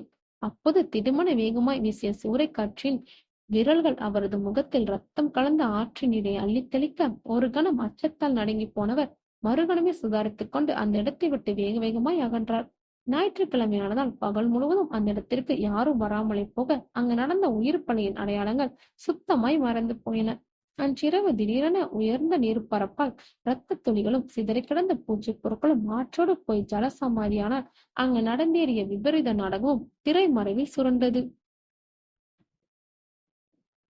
மறுநாள் வழக்கம்போல் வேலைக்கு சென்றிருந்த மோகனாவிடம் வழக்கமான சுறுசுறுப்பு காணாமல் போயிருந்தது. இவர் ஏன் வேலைக்கு வரல, மனசுக்குள் கேள்வி வந்து ரீங்காரமிட்டு கொண்டிருந்தது. உற்சாகமிழந்து திறந்தவளை சகத்தால் பெண்கள் எக்கச்சக்கமாய் கிண்டளித்தனர். மதிய உணவேளில் தனியாய் அமர்ந்தவளுக்கு உணவு தொண்டைக்குள் இறங்க மாட்டது. என்கிட்ட சொல்லாம லீவ் போட மாட்டாரே, ஒருவேளை நேர்த்திக்கு வந்ததுனால இன்னைக்கு வர வேண்டாம்னு என்ஜினியர் சொல்லியிருப்பாரோ, அப்படி இருந்தா எனக்கு தகவல் சொல்லியிருப்பாரே. என்னவா இருக்கும், உடம்பு கிடம்பு சரியில்லையோ, அடிக்கடி பட்டிருக்குமோ என தவித்தாள். தவியாய் தவித்தாள். அந்த தவிப்பின் துயரத்தை மட்டும் யாராலும் எவராலும் வார்த்தைகளை விவரிக்க முடியாது. அனுபவித்தால் மட்டுமே புரியும். ஒரு அசிறியத துயரம், ஆத்மாவின் வேதனை. உடம்பிற்கு எந்த நோயும் இருக்காது, ஆனால் ஒரு நோயாளியின் தோற்றம் வந்திருக்கும். மோகனா தனித்திருப்பதை தூரத்திலிருந்து நோட்டம் விட்ட என்ஜினியர் பழனிக்கரன் அந்த சந்தர்ப்பத்தை பயன்படுத்திக் கொள்ளும் விதமாய் அவளை நெருங்கி வந்தார். ப்ராஜெக்ட் முடிய போகுது, அதனால எவ்வளவு சீக்கிரம் முடியுமோ அவ்வளவு சீக்கிரம் இவளை கரெக்ட் பண்ணணும். தனக்குத்தானே கட்டளையிட்டு கொண்டார். "என்னம்மா தனியா உட்கார்ந்திருக்க, உன்னோட ஜோடி புறா வரலையா?" என வேண்டுமென்று கேட்டாள். இல்லை என்று தலையை மட்டும் இடவலமாய் ஆட்டினால் அந்த ஆற்றல் சோகத்தின் சின்னம். "ஏன் எங்காவது தண்ணிய கிண்ணிய போட்டுட்டு கவுந்தடிச்சு படுத்துட்டானா, இல்ல உனக்கு பதிலா வேற எவளையாவது கரெக்ட் பண்ணிட்டு போயிட்டானா?" அவர் கேள்வியில் கிண்டல், எள்ளல், நக்கல் எல்லாம் கலந்திருந்தது. அதை தெளிவாக உணர்ந்து கொண்ட மோனா தெரியாது என்று ஒற்றை வார்த்தையில் பதில் சொன்னாள். "அட என்னம்மா, உனக்கே தெரியாதா? 2 பேரும் சும்மா பின்னி பிணைஞ்சுக்கிட்டு கிடப்பீங்க, உனக்கே தெரியாம எப்படி?" ஒரு அருவருப்பான அபிநயத்தோடு கேட்டார் பழனிக்கண்ணன். "எனக்கு தெரியாது, உங்களுக்கு தெரிஞ்சா சொல்லுங்க, நான் கேட்டுக்கிறேன்." எங்கோ பார்த்தபடி எரிச்சலுடன் சொன்னான். "ஹஹஹ, ஏமா உனக்கே தெரியாதப்ப எனக்கு மட்டும் எப்படிம்மா தெரியும்? நான் என்ன அவனோட ஜோடி புறாவா?" "ஜோடி புறா இல்ல, ஆனா நேத்திக்கு அவரை வேலைக்கு வர சொல்லியிருந்த நீங்க தானே?" "அப்ப தெரிஞ்சிருக்கணுமே." அவள் பார்வையில் சந்தேகம் குடியிருந்தது. அவள் அப்படி சொன்னது பகீர் என்றானது பழனிக்கண்ணனுக்கு.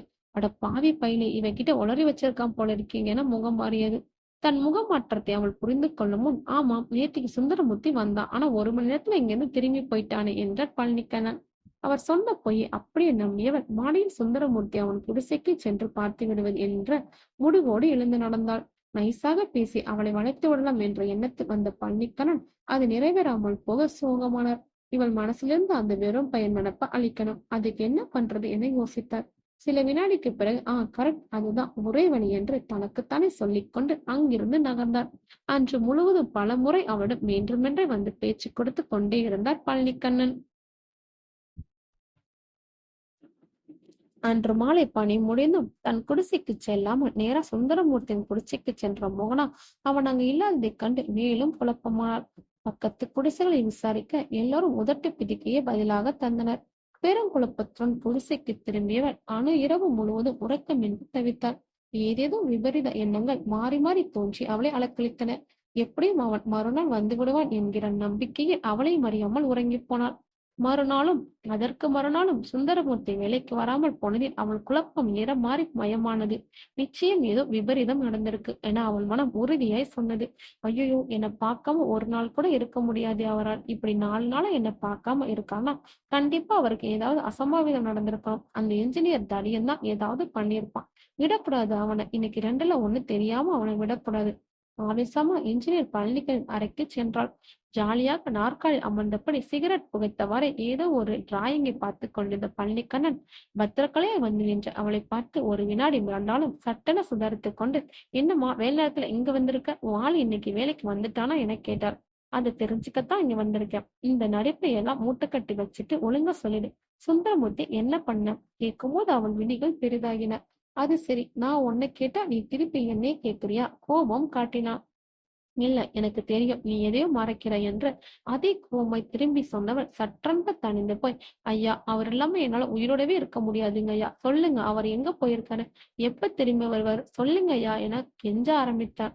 அவள் இறங்கி வந்து பேசுவதை கண்டதும் இந்த சமயத்தில் தான் சொல்லும் எந்த பொய்யும் அவள் நம்பி விடுவாள் என்று உணர்ந்த பழனிக்கண்ணன், "இத பாருமா, என்னமோ தெரியல, உனக்கு ஆரம்பத்துல இருந்து என்ன பிடிக்கல. அதனால பல விஷயங்களை நான் உன்னை கிட்ட சொல்லாம வச்சிருந்தேன். நீ இவ்வளவு தூரம் பேசினப்புறம் என்னால சொல்லாம இருக்க முடியல" என்று சொல்லி நிறுத்தியவர் அவள் முகபாவங்களை ஆராய்ந்துவிட்டு பிறகு தொடர்ந்தார். "நீ நினைக்கிற மாதிரி அந்த சுந்தரமார்த்தி அவ்வளவு நல்லவன் இல்லம்மா" என்றார். ஒரு புழுவை பார்ப்பது போல் அவரை பார்த்த மோகனா, "சீ, முதல்ல உங்க வாயை கழுவுங்க. உங்களுக்கு என்ன தெரியும் என்னோட சுந்தரமூர்த்தியை பத்தி? அவர் அந்த சாமியாரோட அவதாரம்" என்றபடி அங்கே தொங்கிக் கொண்டிருந்த சாமி படத்தை காட்டினார். "அவனை நினைச்சா பரிதாபமா இருக்குமா? நீ அவன் மேல இத்தனை நம்பிக்கையோட இருக்க, சாமியோட அவதாரமா பாக்குற. ஆனா அவன் உனக்கு நம்பிக்கை துரோகம் பண்ணிட்டு இருக்கான். நான் எது சொன்னாலும் நீ நம்ப மாட்டேன்னு எனக்கு தெரியும். ஆனாலும் மனசு கேட்கல, அதான் சொன்னேன். என்னோட வார்த்தைகள் நம்புறதும் நம்பாததும் உன்னோட இஷ்டம்" என்றான். "நம்பிக்கை துரோகமா? எனக்கா? எப்படி?" நெஞ்சின் மேல் கை வைத்துக் கொண்டு அவள் அப்பாவியா கேட்க, "முதல்ல இங்க லிங்கம்மான்னு ஒரு சித்தாளி வேலை செஞ்சிட்டு இருந்தாளே, அவள் உனக்கு ஞாபகம் இருக்கா?" தீர்ந்து போன சிகரெட்டை ஜன்னல் வெளியே சுண்டியபடி கேட்டார் பழனிக்கண்ணன். இருக்கு. ஆ ஆந்திராக்காரி, அவதான் அப்பவே வேலையை விட்டு போயிட்டாளே." அவளா போகல, நான் தான் அவளை துரத்தி விட்டேன், அதுவும் உனக்காக. இன்னொரு சிகரெட்டை பாக்கெட்ல இருந்து எடுத்தார் பழனிக்கண்ணன். எனக்காகவா? ஏன், எதுக்கு? எனக்கும் அவளுக்கும் எந்த சம்மதம் இல்லையே. இரு கைகளை விரித்து காட்டி சொன்னால் மோகனா. உனக்கும் அவளுக்கும் எந்த சம்மதமும் இல்லை. ஆனா உன் காதலன் சுந்தரமூர்த்திக்கும் அவளுக்கும் நடுவுல ஒரு தொடர்பு இருந்துச்சு. அப்ப நீ வேலைக்கு வந்து சேர்ந்த புதுசு, உனக்கு அதெல்லாம் தெரிய வாய்ப்பில்லை. மத்தவங்கலாம் வந்து என்கிட்ட சொன்னப்ப நான் நம்பல. ஆனா நானே ஒரு நாள் ராத்திரி சுந்தரமூர்த்தி அவ புருஷக்குள்ளார இருந்து வெளியே வர்றத பார்த்துட்டேன். 2 பேரையும் கூப்பிட்டு கண்டிச்சேன். ஆனா அவங்க அப்பவும் கேட்கல. சுந்தரமூர்த்தி நல்ல வேலையா அந்த பொம்பளையால அவனும் வீணா போறான்னு எனக்கு ரொம்ப வருத்தப்பட்ட. நான் அவனை அந்த சிறுக்கிக்கிட்ட இருந்து காப்பாத்தும் விதமா அவளை வேலையை விட்டு துரத்திட்டேன். ஆரம்பத்துல போக மாட்டேன்னு முரண்டு பண்ணான். சுந்தரமூர்த்தியும் அவளுக்காக பறிஞ்சிட்டு வந்தான். ஆனா நான் உறுதியா நின்னு அவளை துரத்திட்டேன். அவளும் அதுக்கப்புறம் ஆந்திரா பக்கமே போயிட்டதா கேள்வி. தன் புனைந்த கதையை விசரென்று சொல்லி முடித்தார் பழனிக்கண்ணன். விழிகளை அகல விரித்து அவர் சொல்வதை முழுவதுமாய் கேட்ட மோகனாவுக்கு தலை கிர்ரென்று சுற்றியது. என் சுந்தரம் அப்படிப்பட்டவரா என ஏமாற்றை தாங்காம மனசு பாறாங்கல்லாய் கனத்து போனது. பதில் பேச வாய் வராமல் அவள் துடிப்பதை கண்ட பழனிக்கண்ணன் மேலும் ஓத ஆரம்பித்தார். எனக்கு என்னமோ இப்ப கூட சுந்தரமூர்த்தி அவளை தேடிட்டு ஆந்திரா பக்கம் தான் போயிருப்பானோன்னு சந்தேகமா இருக்கு. அந்த அஸ்திரம் மோகனாவை ஆழமாய் தாக்கிவிட குபுல் என்று பொங்கி அழுகே வாயை பொத்திக் கொண்டு அடித்தவள் சில நிமிடங்களுக்கு பிறகு தளதளத்த குரலை கேட்டாள். ஐயா, நீங்க சொல்றதெல்லாம் நிஜமா? நீ யார வேணாலும் கேட்டுப்பாரு, சொல்லுவாங்க. ஒரு காலத்தில் தான் வேண்டுமென்ற சுந்தரமூர்த்திக்கு அந்த லிங்கம்மாவுக்கு தொடர்பு இருப்பதா பரப்பிவிட்ட வதந்தி இன்னும் மற்றொரு மனதில் ஒட்டி கொண்டிருக்கும் என்கிற நம்பிக்கையில் இன்ஜினியர் பழனிக்கண்ணன் தைரியமாக சொன்னார். தன்னால் இப்போதும் பொய் சாட்சிகளை உருவாக்க முடியும் என்கிற தைரியம் அவர் மனதில் வலுவாகவே இருந்தது. தான் சொல்வதை அவள் அப்படியே நம்புகிறாள் என்பதை புரிந்து கொண்ட பழனிக்கண்ணன் தான் நல்லவன் என்பதை அவள் மனதில் பதிவு செய்யும் விதமாய், இங்க பாரு மோகனா, நான் உன் மேல் ஆசை வச்சிருக்கிறது உனக்கு தெரியும். ஆனா அதுக்காக உன்கிட்ட எப்பதாவது தப்பா நடந்திருக்கேனா? லேசா என் விரல் உன் மேல பட்டிருக்கா? படாது. ஏன்னா நான் படிச்சவன், பண்பாடு தெரிஞ்சவன். உனக்கு ஒரு உண்மை தெரியுமா? எனக்கு பெண் பார்க்க என் வீட்டுல முயற்சி செஞ்சப்போ கூட நான் வேண்டாம்னு தடுத்துட்டேன்.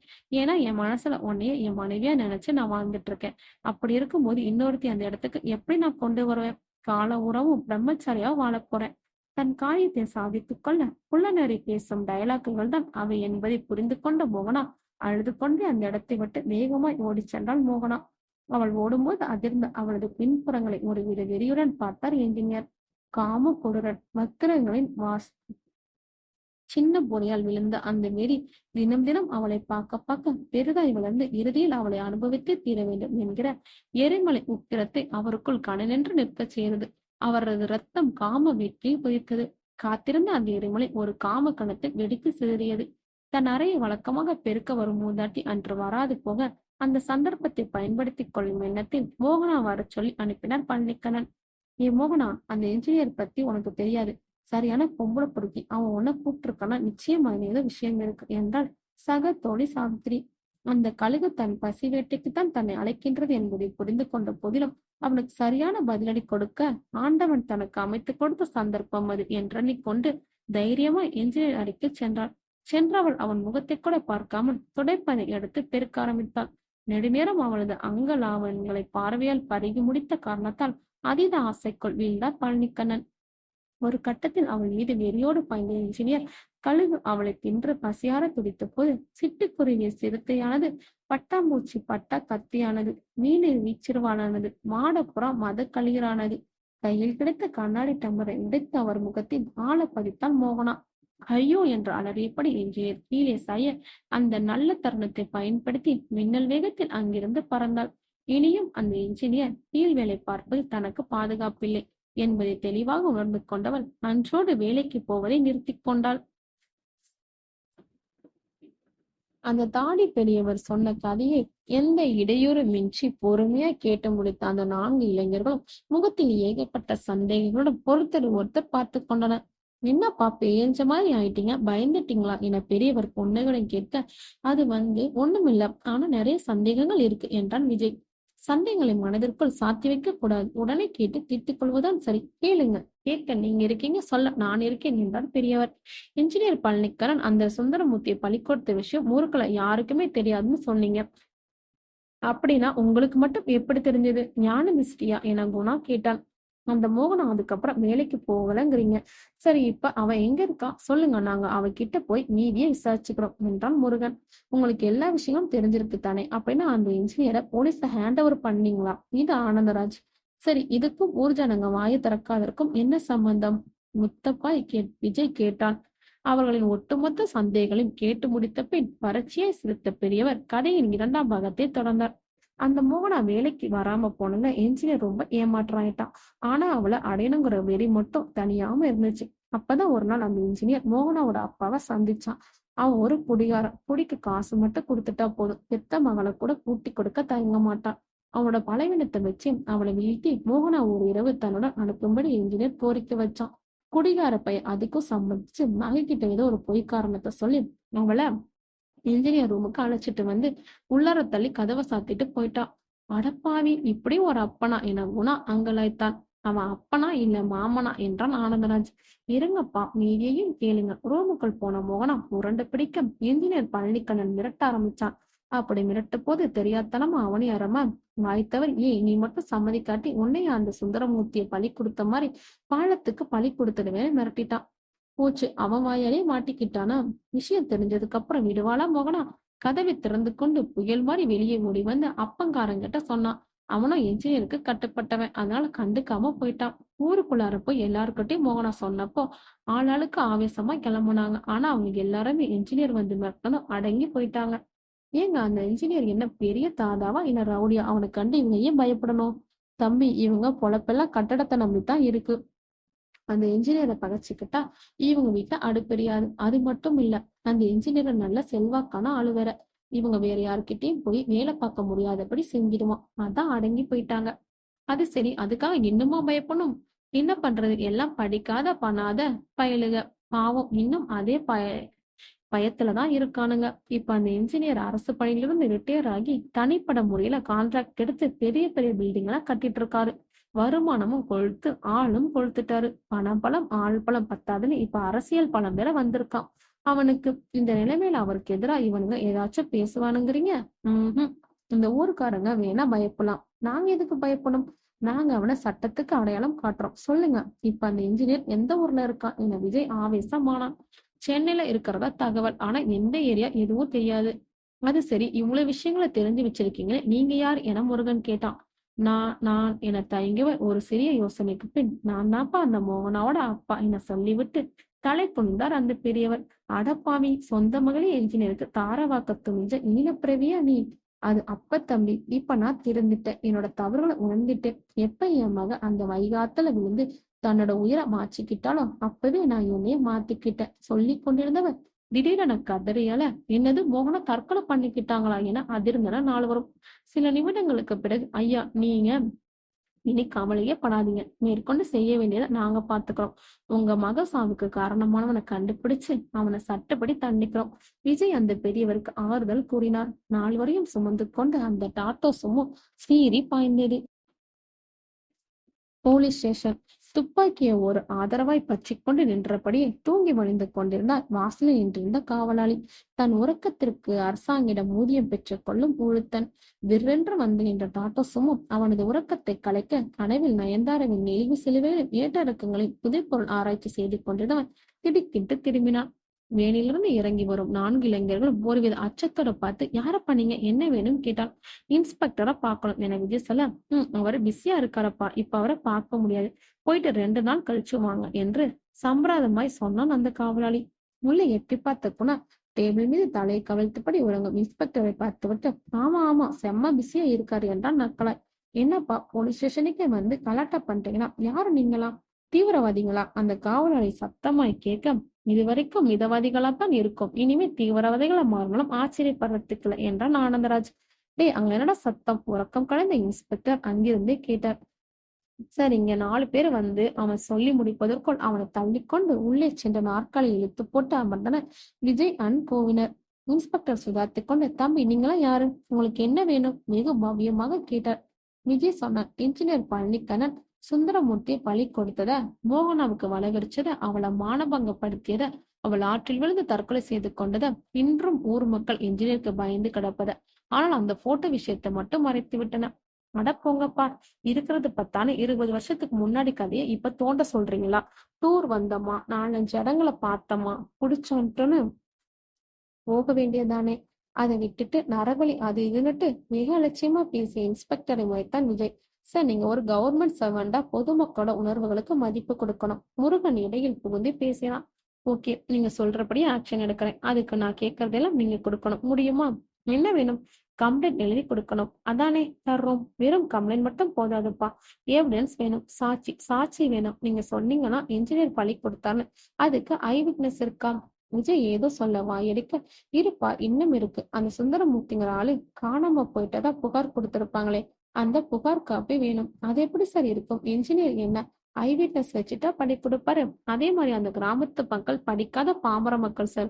அவங்களுக்கு சுந்தரமூர்த்தி காணாம போனதுக்கு புகார் கொடுக்கணுங்கிறது கூட தெரியாது சார். அப்புறம் எப்படி நாங்க எதை வச்சு ஆக்ஷன் எடுக்கிறது? கண்டுபிடிங்க சார். டீப்பா இன்வெஸ்டிகேஷன் பண்ணி கண்டுபிடிங்க சார். டிபார்ட்மெண்ட்டுக்குன்னு வேற வேலை இல்லைன்னு நினைச்சிட்டு இருக்கீங்களா நீங்க? இந்த மாதிரி பழைய விஷயங்களை எடுத்து பார்த்து துருவிக்கிட்டு இருந்தா நடப்பு கேசுகளை யார் கவனிக்கிறது? இன்ஸ்பெக்டர் சூடாகி போய் கத்துறார். ஆமா ஆமா, டிபார்ட்மெண்ட்டுக்கு வேற எத்தனையோ வேலை இருக்கு. மீட்டிங் இருக்கு, வர்ற மந்திரிங்களுக்கு பாதுகாப்பு கொடுக்கணும், அரசியல்வாதி கிட்டையும் சாராய வியாபாரிகள்ட்டையும் பிரார்த்தல் பண்றவங்க மாமூல் வாங்கணும் என ஆனந்தராஜ் இடக்கா பேச, நான்சென்ஸ், எந்திரிச்சு போங்கடா வெளியே. சார், எங்க கம்ப்ளைண்ட் எடுத்துக்க போறீங்களா இல்லையா? இன்னும் கொஞ்ச நேரம் இங்க நின்னீங்கன்னா கான்ஸ்டபிளை விட்டு கழுத்து பிடிச்சு வெளியே தள்ளிடுவேன். விஜய் மேடம் அவரிடம் வாக்குவாதம் செய்ய போக, விஜய் வேண்டாமா, போகலாம். அவன் கையை பிடித்து பலவந்தமாய் அவனை வெளியே இழுத்து சென்றான் மற்றவனர். வெளியில் வந்தும் ஆறாமல் கொதித்து கொண்டே இருந்தான் விஜய். என்ன அநியாயம் இது? இவனுங்களாம் எதுக்கு சம்பளம் வாங்குறானுங்க? ஒரு கம்ப்ளைண்ட் கூட புக் பண்ணலன்னா இந்த ஸ்டேஷன் எதுக்கு? இங்க ஒரு இன்ஸ்பெக்டர் எதுக்கு? விஜய் விஜய் கொஞ்சம் பொறுமையா இரு என்று சொல்லி அவனை கூழ்படுத்தி போனா, இந்த போலீஸ்காரங்க கிட்ட நாம எதுக்கு போகணும்? நாமே இதை டீல் பண்ணா என்ன? நாமா இதையா? எப்படி என விஜய் கேட்டான். முதல்ல அந்த பழனிக்காரனோட சென்னை அட்ரஸ கண்டுபிடிப்போம். அப்புறமா நேர்ல போய் உதார் விடுவோம். ஒப்புக்கிட்டா டிபார்ட்மெண்ட் உயர் அதிகாரிகள் கிட்ட அவனை ஹேண்ட் ஓவர் பண்ணுவோம் என்றான் குணா. உடையில் புகுந்து இதனால் நமக்கு என்ன லாபம் என்று கேட்ட முருகனை முறைத்தான் விஜய். டேய், இப்படியே எல்லாரும் நமக்கு என்ன லாபம், நமக்கு எதுக்கு வம்புன்னு நினைக்கிறதுனாலதான் நாட்டுல கிரிமினல்கள் நாளுக்கு நாள் அதிகரிச்சுக்கிட்டே போறாங்க. நாம எல்லாம் இளைஞர்களா தட்டி கேட்கணும். நம்ம கண்ணு முன்னாடி ஒரு அநியாயம் நடக்கிறத பார்த்துட்டு கண்ணை முடிக்கிட்டு போறதை விட செத்து போகலாம் என விஜய் ஆவேசமானான். சரி சரி, நீ என்ன செய்ய நினைக்கிற செய்யி. நாங்க உன் கூட துணைக்கு நிக்கிறோம், போதுமா? ஓகே, அது போதும் எனக்கு. இப்ப முதல் வேலையா கன்ஸ்ட்ரக்ஷன் அசோசியனுக்கு போய் சென்னையில இருக்க கன்ஸ்ட்ரக்ஷன் லிஸ்ட வாங்கணும். தருவாங்களா? வழக்கம் போல் சந்தேகத்தான் முருகன். அங்க ஒரு ஆள் இருக்கான், பியூன் மாதிரி. ஒரு 50-100 தள்ளினா போதும், ஆபீஸ் ஆப்பிய கூட தூக்கி கொடுத்துருவான். சரி, அந்த லிஸ்ட வச்சு எந்த இன்ஜினியர் எப்படி பிடிப்பேன்? Very simple. இவன் பேரு பழனிக்கரன். சோ பழனி கன்ஸ்ட்ரக்ஷன் இல்ல கண்ணன் கன்ஸ்ட்ரக்ஷன் தான் பேர் வச்சிருப்பான். நீ பொண்டாட்டி பேர்லயோ புள்ள பேர்லயோ ஒரு சஞ்சய் கன்ஸ்ட்ரக்ஷன், ஒரு பிரியா அசோசியேட்னு கூட இருக்கலாம்ல. அதுவும் சரிதான். என்ன பண்றது? ஒரு சின்ன யோசனைக்கு பின், ஓகே, முதல்ல அதே நேம்ல இருக்க கன்ஸ்ட்ரக்ஷனை திருவோம். கிடைக்கலன்னா மொத்தமா எல்லாத்தையும் திருவிடுவோம் என்றான் விஜய். கிழிஞ்சது கிருஷ்ணகிரி, விரிஞ்சது வேடங்கிரி என்றான் முருகன் முணுமுணுப்பாய். என்ன சொன்ன? ஒண்ணுமில்ல, திருவலாம்னு. ஓகே, இப்ப கன்ஸ்ட்ரக்ஷன் அசோசியனுக்கு கிளம்புறோம். ஜீப் ரவுண்ட் எடுத்து கிளம்பியது. Tamil Nadu construction association race course வைஷ்ணவின் பில்டிங்கின் 5வது தளத்தில் இருந்தது. முகப்பிலிருந்த செக்யூரிட்டி காலுக்கு கட்டு போட்டிருந்தான். இவனே கால் கட்டோட இருக்கான். இவன் எப்படி போய் திருடனை பிடிக்க போறானோ என்று மனதிற்கு நினைத்து கொண்டான் குணா. லிப்டை உபயோகித்தும் மேலொழிப்பிய நால்வரும் நடிகை ஸ்னேகா சாயில் இருந்த ஒரு ரிசப்ஷனிஸ்டை அணுக, yes, what can do for you? கொஞ்சலாய் கேட்டாள். ஆளுக்கு ஒரு முத்தம் கொடு என்று மனசுக்குள் சொல்லிக் கொண்ட விஜய், இங்க நல்ல முத்துன்னு ஒருத்தர். எஸ், இருக்காரு.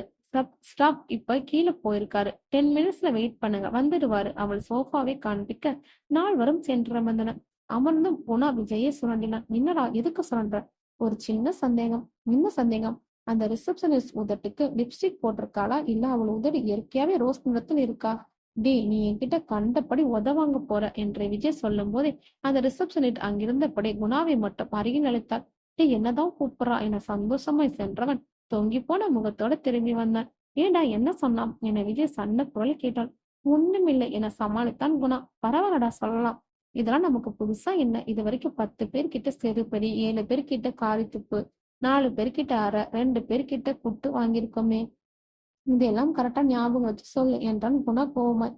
சரி, இந்த ரிசப்ஷனிஸ்ட் என்ன சொன்னா அதை சொல்லு, மறுபடியும் கேட்டான் விஜய். நான் லிப்ஸ்டிக் போட்டதில் என் உதடு செவந்திருக்கு. நான் ஓங்கி அரைஞ்சேன்னா லிப்ஸ்டிக் போடாமலே உன்னோட உதடு செவந்து போயிடும். அரையவான்னு கேக்குறான் மாப்பிள்ள. மனசு வலிக்குது மாப்பிள்ள. அழுதி விடுபவன் போல சொன்னான் குணா. சரி சரி விடு. இதோ இந்த புத்தகத்துல எதையாச்சும் ஒன்னை எடுத்து படி, மனசு சரியாயிடும் என்றான் விஜய். டீப்பாயில் கிடந்த கட்டட சம்பந்தமான புத்தகங்களை மேலோட்டமாக பார்த்த குணா, ஒரு பொம்பளை படம் கூட இல்ல என்றான் கிசு கிசு குரலில். எப்பா, இது கட்டட சம்பந்தமான புத்தகங்கள்டா, இதுல எப்படா பொம்பளை படம் வரும் என விஜய் கோமாய் சொல்ல, ஏன் ஒரு சித்தாள் படத்தையாவது போட்டிருக்காமல, அவளும் கட்டட வேலை தானே செய்யறா. நீ திருந்தவே மாட்ட, உன்னை அந்த ரிசப்ஷனர் கிட்ட அனுப்பிட வேண்டியதான். ஐயோ வேண்டாம் தலைவா என்றபடி முகத்தை வேறு பக்கம் திருப்பிக் கொண்டான் குணா. ரிசப்ஷனிஸ்ட் ஸ்னேகா போனை மாற்றி மாற்றி எடுத்து பேச, மனுஷனாய் பிறந்தவனுக்கு பதிலா ஒரு போனா பிறந்திருக்கலாம் என்றான் ஆனந்தராஜ். என்னடா அடுத்தது நீ ஆரம்பிச்சிட்டியா என விஜய் கேட்க, பின்ன அந்த அழகியோட உதட்ட எப்படியெல்லாம் ஒட்டு வருஷது பார், உயிரில்லாத அந்த போன்கள் என அங்கலைத்தான்.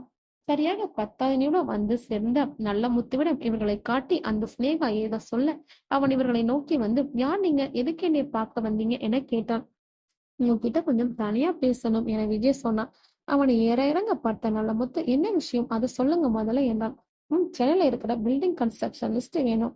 அவன் யோசிக்காதீங்க பாஸ், வேணும்னா ஃபார்மாலிட்டிஸ் பண்ணிடலாம் என கண்ணடித்து சொன்னான் குணா. இதுக்கு எதுக்கு ஃபார்மாலிட்டிஸ், அதோ அந்த ரிசப்ஷன் கிட்ட நீங்களே கேளுங்க, தருவாங்க. என்ன கேட்டாலும் தருவாங்களா என ஆனந்தராஜ் ஆர்வமாய் கேட்க, அவனை முறைத்த நல்ல முத்து, பில்டர்ஸ் லிஸ்ட் கேட்டீங்கன்னா அதை தருவாங்க என்றான். அவங்க எதுக்கு, என்ன ஏன்னு கேட்டு தயங்கினான் விஜய். நீ கூட வாங்க, நான் சொல்றேன் என்று சொல்லியபடி அந்த நல்ல முத்து நடக்க நால்வரும் பின்தொடர்ந்தன. மேடம், இவங்க சென்னையில ஏதோ அப்பார்ட்மெண்ட் காட்ட போறாங்களாம், அதுக்கு சென்னை கன்ஸ்ட்ரக்ஷன் லிஸ்ட் வேணுமா, கொடுத்துடுங்க என்றான் அந்த நல்ல முத்து. இதுதானா, இதை இவங்க என்கிட்டவே கேட்டிருக்கலாமே என்றபடி அவள் புனிந்து கபோர்ட்ல இருந்து கம்ப்யூட்டர் லிஸ்ட் ஒன்றை எடுத்து நீட்ட, வாங்கி கொண்டு தேங்க்ஸ் என்ற வார்த்தை அவர்கள் இருவருக்கும் பகிர்ந்து கொடுத்து விட்டு நகர்ந்தனர் விஜயும் அவன் சகாக்களும். வாசல் வரை சென்று அவளை கடைசியா இன்னொரு முறை பார்த்துவிடும் ஆசையை மெல்ல திரும்பினான் ஆனந்தராஜ். அந்த பெண் அப்போது டை கட்டிய வேறொரு அழகான இளைஞருடன் பேசிக் கொண்டிருக்க நொந்து போனான். ஏடா, ஏதாச்சும் ஹிண்ட் கிடைச்சதா?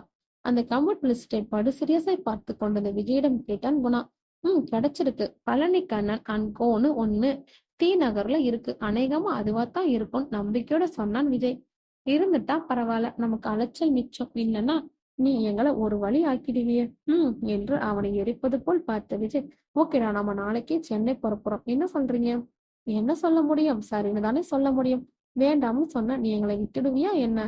கலகலவென்று சிரித்த விஜய், ப்ளீஸ் சலிச்சுக்காதீங்கடா, எந்த ஒரு வேலையும் ஆர்வத்தோடும் ஈடுபாட்டோடும் செஞ்சு பழகுங்கடா. சரி சரி, அறுவரை பகிர்ந்தது போதும், நாளைக்கு புறப்படுறதுக்கு ஏற்பாடு பண்ணு என்றான் குணா. டே விஜய், சென்னை போறதுன்னு போறோம், அப்படியே ஆன்ட்டிய ஒரு தடவை பார்த்துட்டு வருவோண்டாம் என முருகன் அசிங்கமாய் சிரித்தபடி சொல்ல, ஆன்ட்டியா, யார் ஆன்ட்டி? உங்க ஆன்ட்டி சென்னையில இருக்காங்க? சொல்லவே இல்லை என விஜய் அப்பாவியா கேட்டா. டே, அவன் ஆன்ட்டிங்கிறது நமிதாவன் சொல்லிவிட்டு சிரித்தான் குணா. தலையில் எடுத்து கொண்டான் விஜய். சென்னை டி நகர். பழனிக்கண்ண அனுப்பும் படு பிஸியாக காம்ப்ளெக்ஸிற்குள் படு மாடர்னா இருந்தது. 10க்கும் மேற்பட்ட கம்ப்யூட்டர்கள் வரிசையாக இருக்க, ஜீன்ஸ் இளைஞர்களும் சில சுடிதார் நங்கைகளும் அதன் முன் அமர்ந்து மண்டையை தேய்த்து கொண்டிருந்தன. கண்ணாடி பெட்டுக்கள் குட்டி குட்டியாய் மாடல் அப்பார்ட்மெண்ட்டுகள் உட்கார்ந்து கொண்டிருக்க, சுவற்றில் சமீபத்தில் வெற்றிகரமாய் கட்டி முடிக்கப்பட்ட பில்டிங்குகளில் பிரம்மாண்டமான பிளெக்ஸ் போர்டுகள் ஒட்டப்பட்டிருந்தது. நீங்க யார பார்க்கணும்? ஒரு சுடிதார் மெலிதாய் புன்னகைத்தபடியே கேட்டது. தெத்து பல் கூட அழகுதான். மிஸ்டர் பழனிக்கண்ணன் என விஜய் சொல்ல, பாஸ் சைட்டுக்கு போயிட்டாரே. சைட்னா எந்த ஏரியாவுல? இன்னைக்கு சாட்டர்டே, சோ நீலாங்கர பக்கம் புதுசா கன்ஸ்ட்ரக்ஷன் ஆகிட்டு இருக்க அப்பார்ட்மெண்ட்டுக்கு தான் போயிருப்பாரு. ஓகே, நீங்க எங்க இருந்து வரீங்க, என்ன விஷயமா எங்க பாஸ பார்க்கணும்? அழகாய் தலையை ஆட்டிக்கொண்டு கேட்டாள் அவள். அது வந்து நாங்க அங்கேயே போய் மீட் பண்ணிக்கிறோம், நீங்க கரெக்டா லேண்ட்மார்க் மட்டும் சொல்லுங்க என்றான் விஜய். அவள் ஒரு இடம் தயங்கி விட்டு பிறகு சொன்னாள், அங்க போய் டீச்சர்ஸ் காலனின்னு கேட்டா சொல்லுவாங்கல்ல. தேங்க்யூ, பாய் பாய் என பறந்தன. டாடா சும்மா நீலாங்கர சாலையில் மின்னல் வேகத்தில் சென்று கொண்டிருந்தது. டே விஜய், நீ பேசாம ஒரு பிரைவேட் டிடெக்டிவ் ஏஜென்சி ஆரம்பிச்சிடா, சூப்பரா வருவ என முருகன் சொல்ல, ஆரம்பிக்கிறது 10 இல்ல, கிளைண்ட்ஸ் வரணுமே. அதுக்கு ஒரு ஐடியா இருக்கு, நமிதா மாதிரி ஒரு அசிஸ்டண்ட சேர்த்துக்கோ. ஆரம்பிச்சுண்டாடா நமிதா புராணத்தை. ஏண்டா, உனக்கு நமிதா விட்ட வேற யாரையுமே தெரியாதா? தெரியுமே என்றான் குணா. அப்படியா, யார தெரியும்? சிரித்தவரை கேட்டான் விஜய். ஷகிலா தெரியும், மல்லிகா ஷெராவத் தெரியும், அப்புறம் முகமது தெரியும் என்று அவன் அடுக்கிக் கொண்டே போக, எல்லாரையும் கோரஸா சிரித்தனர். 9 மாடியில் உருவாகி கொண்டிருந்த அந்த அபார்ட்மெண்ட் இரும்பு சாரங்களுக்குள் ஒளிந்து கொண்டிருந்தது. சைட்டுக்கு வெளியே கன்ஸ்ட்ரக்ஷன் பை பழனிக்கண்ணன் அண்ட் கோ என்ற போர்டு நிறுத்தப்பட்டிருக்க, அருகில் ராம்கோ சிமெண்ட்காரன் தன் விளம்பர பேனரையும் நிறுத்தியிருந்தான். உள்ளே நவீன கான்கிரீட் கலவை மிஷின்கள் ராட்சஸ்தனமாய் நிறுத்தம், கம்பிகளும் கல்லும் மண்ணுமாய் அந்த இடம் ஒரு ஒழுங்கில்லாமல் கிடந்தது. அன்று சனிக்கிழமையாதால் ஆட்கள் கூலி வாங்கியதும் சிட்டாய் பறந்துவிட அந்த ஏரியாவில் வெறிச்சோடி கிடந்தது. இன்ஜினியர் இல்ல மேனேஜிங் டைரக்டர் பழனிக்கண்ணன் கையில் ஒரு ஃபைலை வைத்துக்கொண்டு பார்வை அவ்வப்போது ஃபைலுக்குள்ளும் அண்ணாந்து கட்டடத்தின் மேலும் மாற்றி மாற்றி வைத்துக் கொண்டிருந்தார். கூட நடந்து கொண்டிருந்த சூப்பர்வைசர் அவர் கேட்கும் கேள்விகளுக்கெல்லாம் ஆமாம் இல்லை என்று பதிலளித்துக் கொண்டிருந்தார். எலக்ட்ரிக் ஆளுங்கள் இப்ப ஒழுங்கா வேலைக்கு வர்றானுங்களா, இல்ல பழைய மாதிரியே இர்ரெகுலரா இருக்கானுங்களா? இல்ல சார், இப்ப கொஞ்சம் சரியாயிட்டானுங்க சார். அன்னைக்கு நீங்க சத்தம் போட்டதுல இருந்து ஒழுங்கா வந்துட்டு இருக்கானுங்க சார். நீ தான் சைட் சூப்பர்வைசர், நீ தான் அவனுங்களை சத்தம் போட்டு சரி பண்ணணும். நான் வந்து பண்ண வேண்டியதா இருக்கு. கருமம் வந்து சார் அவனுங்க. சூ, டோன்ட் டாக் மேன். பழனிக்கண்ணன் அதட்ட அவன் சட்டென்று ஆஃப் ஆனான். திடீரென்று வீசிய அதிவேக கடற்காற்றில் பையிலிருந்து 2 3 காகிதங்கள் படப்படுத்து பறக்க டென்ஷனாக பழனிக்கண்ணன் யோ யோ புடியா என கத்தினார். சூப்பர்வைசர் ஒரு காகிதத்தை துரைத்து கொண்டு ஓட பழனிக்கண்ணன் இன்னொன்றை துரத்தினார். டாடா சுமோ அந்த டீ கடை முன் ஸ்லோவாக வண்டியில் இருந்தபடி டீ கடைக்காரன் கேட்டான் விஜய். டீச்சர்ஸ் காலனி எந்த பக்கம் போகணும்? நேரா போய் லெப்ட் விடு நைனா. தேங்க்ஸ் பா. அவன் பாணியிலேயே பதிலே சொல்லிவிட்டு வண்டியே விரட்டினான். ஏண்டா விஜய், நாம போய் அவங்கிட்ட பழைய கதையெல்லாம் சொல்லி மாட்டோம்னா அந்த ஆள் அதையெல்லாம் ஒத்துக்குவாங்கிற? உனா சந்தேகமாய் கேட்க, அவன் ஒத்துக்கிறானோ இல்லையோ அரண்டு போயிடுவான், அது நிச்சயம். ஏடா இது இத்தனை வருஷம் கழிச்சு பூதம் கிளம்புதுன்னு ஆடி போயிடுவான் என்றான் முருகன். இதோ பாருங்கடா, அவன் ஆரம்பத்துல மறுக்கத்தான் செய்வான், நாம தான் அவனை ஒத்துக்க வைக்கணும் என விஜய் ஆவேசமாய் சொன்னான். விலகாம இருந்தா சரி என ஆனந்தராஜ் முணங்கினான். என்ன என விஜய் நெற்றியை சுருக்கி கொண்டு கேட்க, ஒண்ணுமில்ல அரைக்குறை நிலையிலிருந்து அந்த கட்டிடம் தூரத்தில் தெரிய அதோதான் நினைக்கிறேன் என விஜய் ஆக்சிலேட்டரைக்கு அதிகம் அழுத்த கொடுத்தான். அதே நேரம் தன் துரத்தி சென்ற காகிதத்தை வெற்றிகரமாய் கைப்பற்றி விட்ட சைட் சூப்பர்வைசர் எம்பி பழனிக்கண்ணன் இன்னும் துரத்தி கொண்டிருப்பதை பார்த்து சிரித்தபடி நின்றான். அந்த காகிதம் ஒரு செங்கல் மீது சில வினாடிகள் நின்று மீண்டும் உருண்டு தரையோடு ஓடி சுவற்றின் அருகே போய் ஜம் என்று படுத்துக்கொள்ள பழனிக்கண்ணன் வேகமாய் அதை நெருங்கி ஒரே அமுக்கி எடுத்து நிமிரும் போது அவர் தலைக்கு நேர் மேல ஜாமான்களை மேலே கொண்டு செல்வதற்காக பயன்படுத்தப்படும் ஃபுட் ஸ்லிப் கரகரவென்று பிசாசு வேகத்தில் கீழிறங்கி வந்தது. தூரத்துல இருந்து அதை பார்த்து விட்ட சூப்பர்வைசர் அலறினார். சார் சார் என. அவன் அலறலுக்கு காரணம் புரியாத பழனிக்கண்ணன் இங்கிருந்து அவனை முறைத்தார். தடார் என்ற சவுண்டு கேட்க பிச் என்ற நாலாப்புறம் ரத்தம் சிதறி கணத்தில். சைட்டுக்கு வெளியே அந்த நின்றது Tata Sumo. Construction by Palanikannan and co போர்டை வாய்விட்டு படித்த விஜய் இதோ தாண்டா என்றபடி கீழறங்கி நடங்க நண்பர்களும் பின்தொடர்ந்தனர். உள்ளே ஐயோ யாராவது வாங்க அலறிக்கொண்டு கொண்டிருந்த சூப்பர்வைசர் இவர்களை பார்த்ததும் சீக்கிரம் ஓடி வாங்க, கூட்ஸ் லிப்டுக்கு அடியில சிக்கிட்டாரு சார் என கத்தலாய் சொன்னான். நால்வரும் அதிர்ச்சியுடன் லிப்டை பார்த்தனர். ரத்த சேறு மண்ணில் பரவி கொண்டிருந்தது. ஈக்கள் படையெடுப்பை துவங்கியிருந்தன. குருதி கவுச்சி காற்றில் கலக்க ஆரம்பித்திருந்தது. எதுவும் குறிப்பிடாத நிலையில் நீங்க என்ன சொல்றீங்க? உங்க எம்டி பழனிக்கண்ணன் எங்கே என விஜய் திணறுடன் கேட்டான். ஐயோ சார், அவர் தலையில தாங்க கூட்ஸ் லிப்ட் விழுந்துடுச்சு, அடியில கூலாயில கிடக்கிறாரு பாருங்க. பதட்டத்துடன் சொன்ன சைட் சூப்பர்வைசர் வேகமாய் ஓடி சென்று ஆபீஸ் அறையிலிருந்து போனை தொட்டு டயலினார். யாருடனோ படபடப்பாய் பேசினான் வைத்தான். மறுபடியும் எடுத்து ஏதோ ஒரு எண்ணுக்கு டயல் செய்து பேசினான் வைத்தான். டென்ஷனா இங்கும் அங்கும் நடந்தான். டே விஜய், நாம வந்த நேரமே சரியில்லை போல இருக்கு, வாட போயிடலாம் என குணா பயத்துடன் சொல்ல, நாம என்ன தப்பு பண்ணிட்டோம், எதுக்குடா பயந்தோடணும், இருந்து என்னதான் நடக்குதுன்னு பாப்போமே என விஜய் அவனை அதட்ட அடங்கினான். வானம் வெளிச்சத்தை கொஞ்சம் கொஞ்சமா இழந்து இருட்டுடன் கூட்டு சேர ஆரம்பித்தது. வானில் பிறை நிலா நிதானமாய் வேடிக்கை பார்த்து கொண்டிருந்தது. சருவென 4 5 கார்கள் வந்து நின்றன. அதிலிருந்து அவசரமா இறங்கியவர்கள் வேகமாய் சென்று நடந்ததை விவரித்தான் சைட் சூப்பர்வைசர்.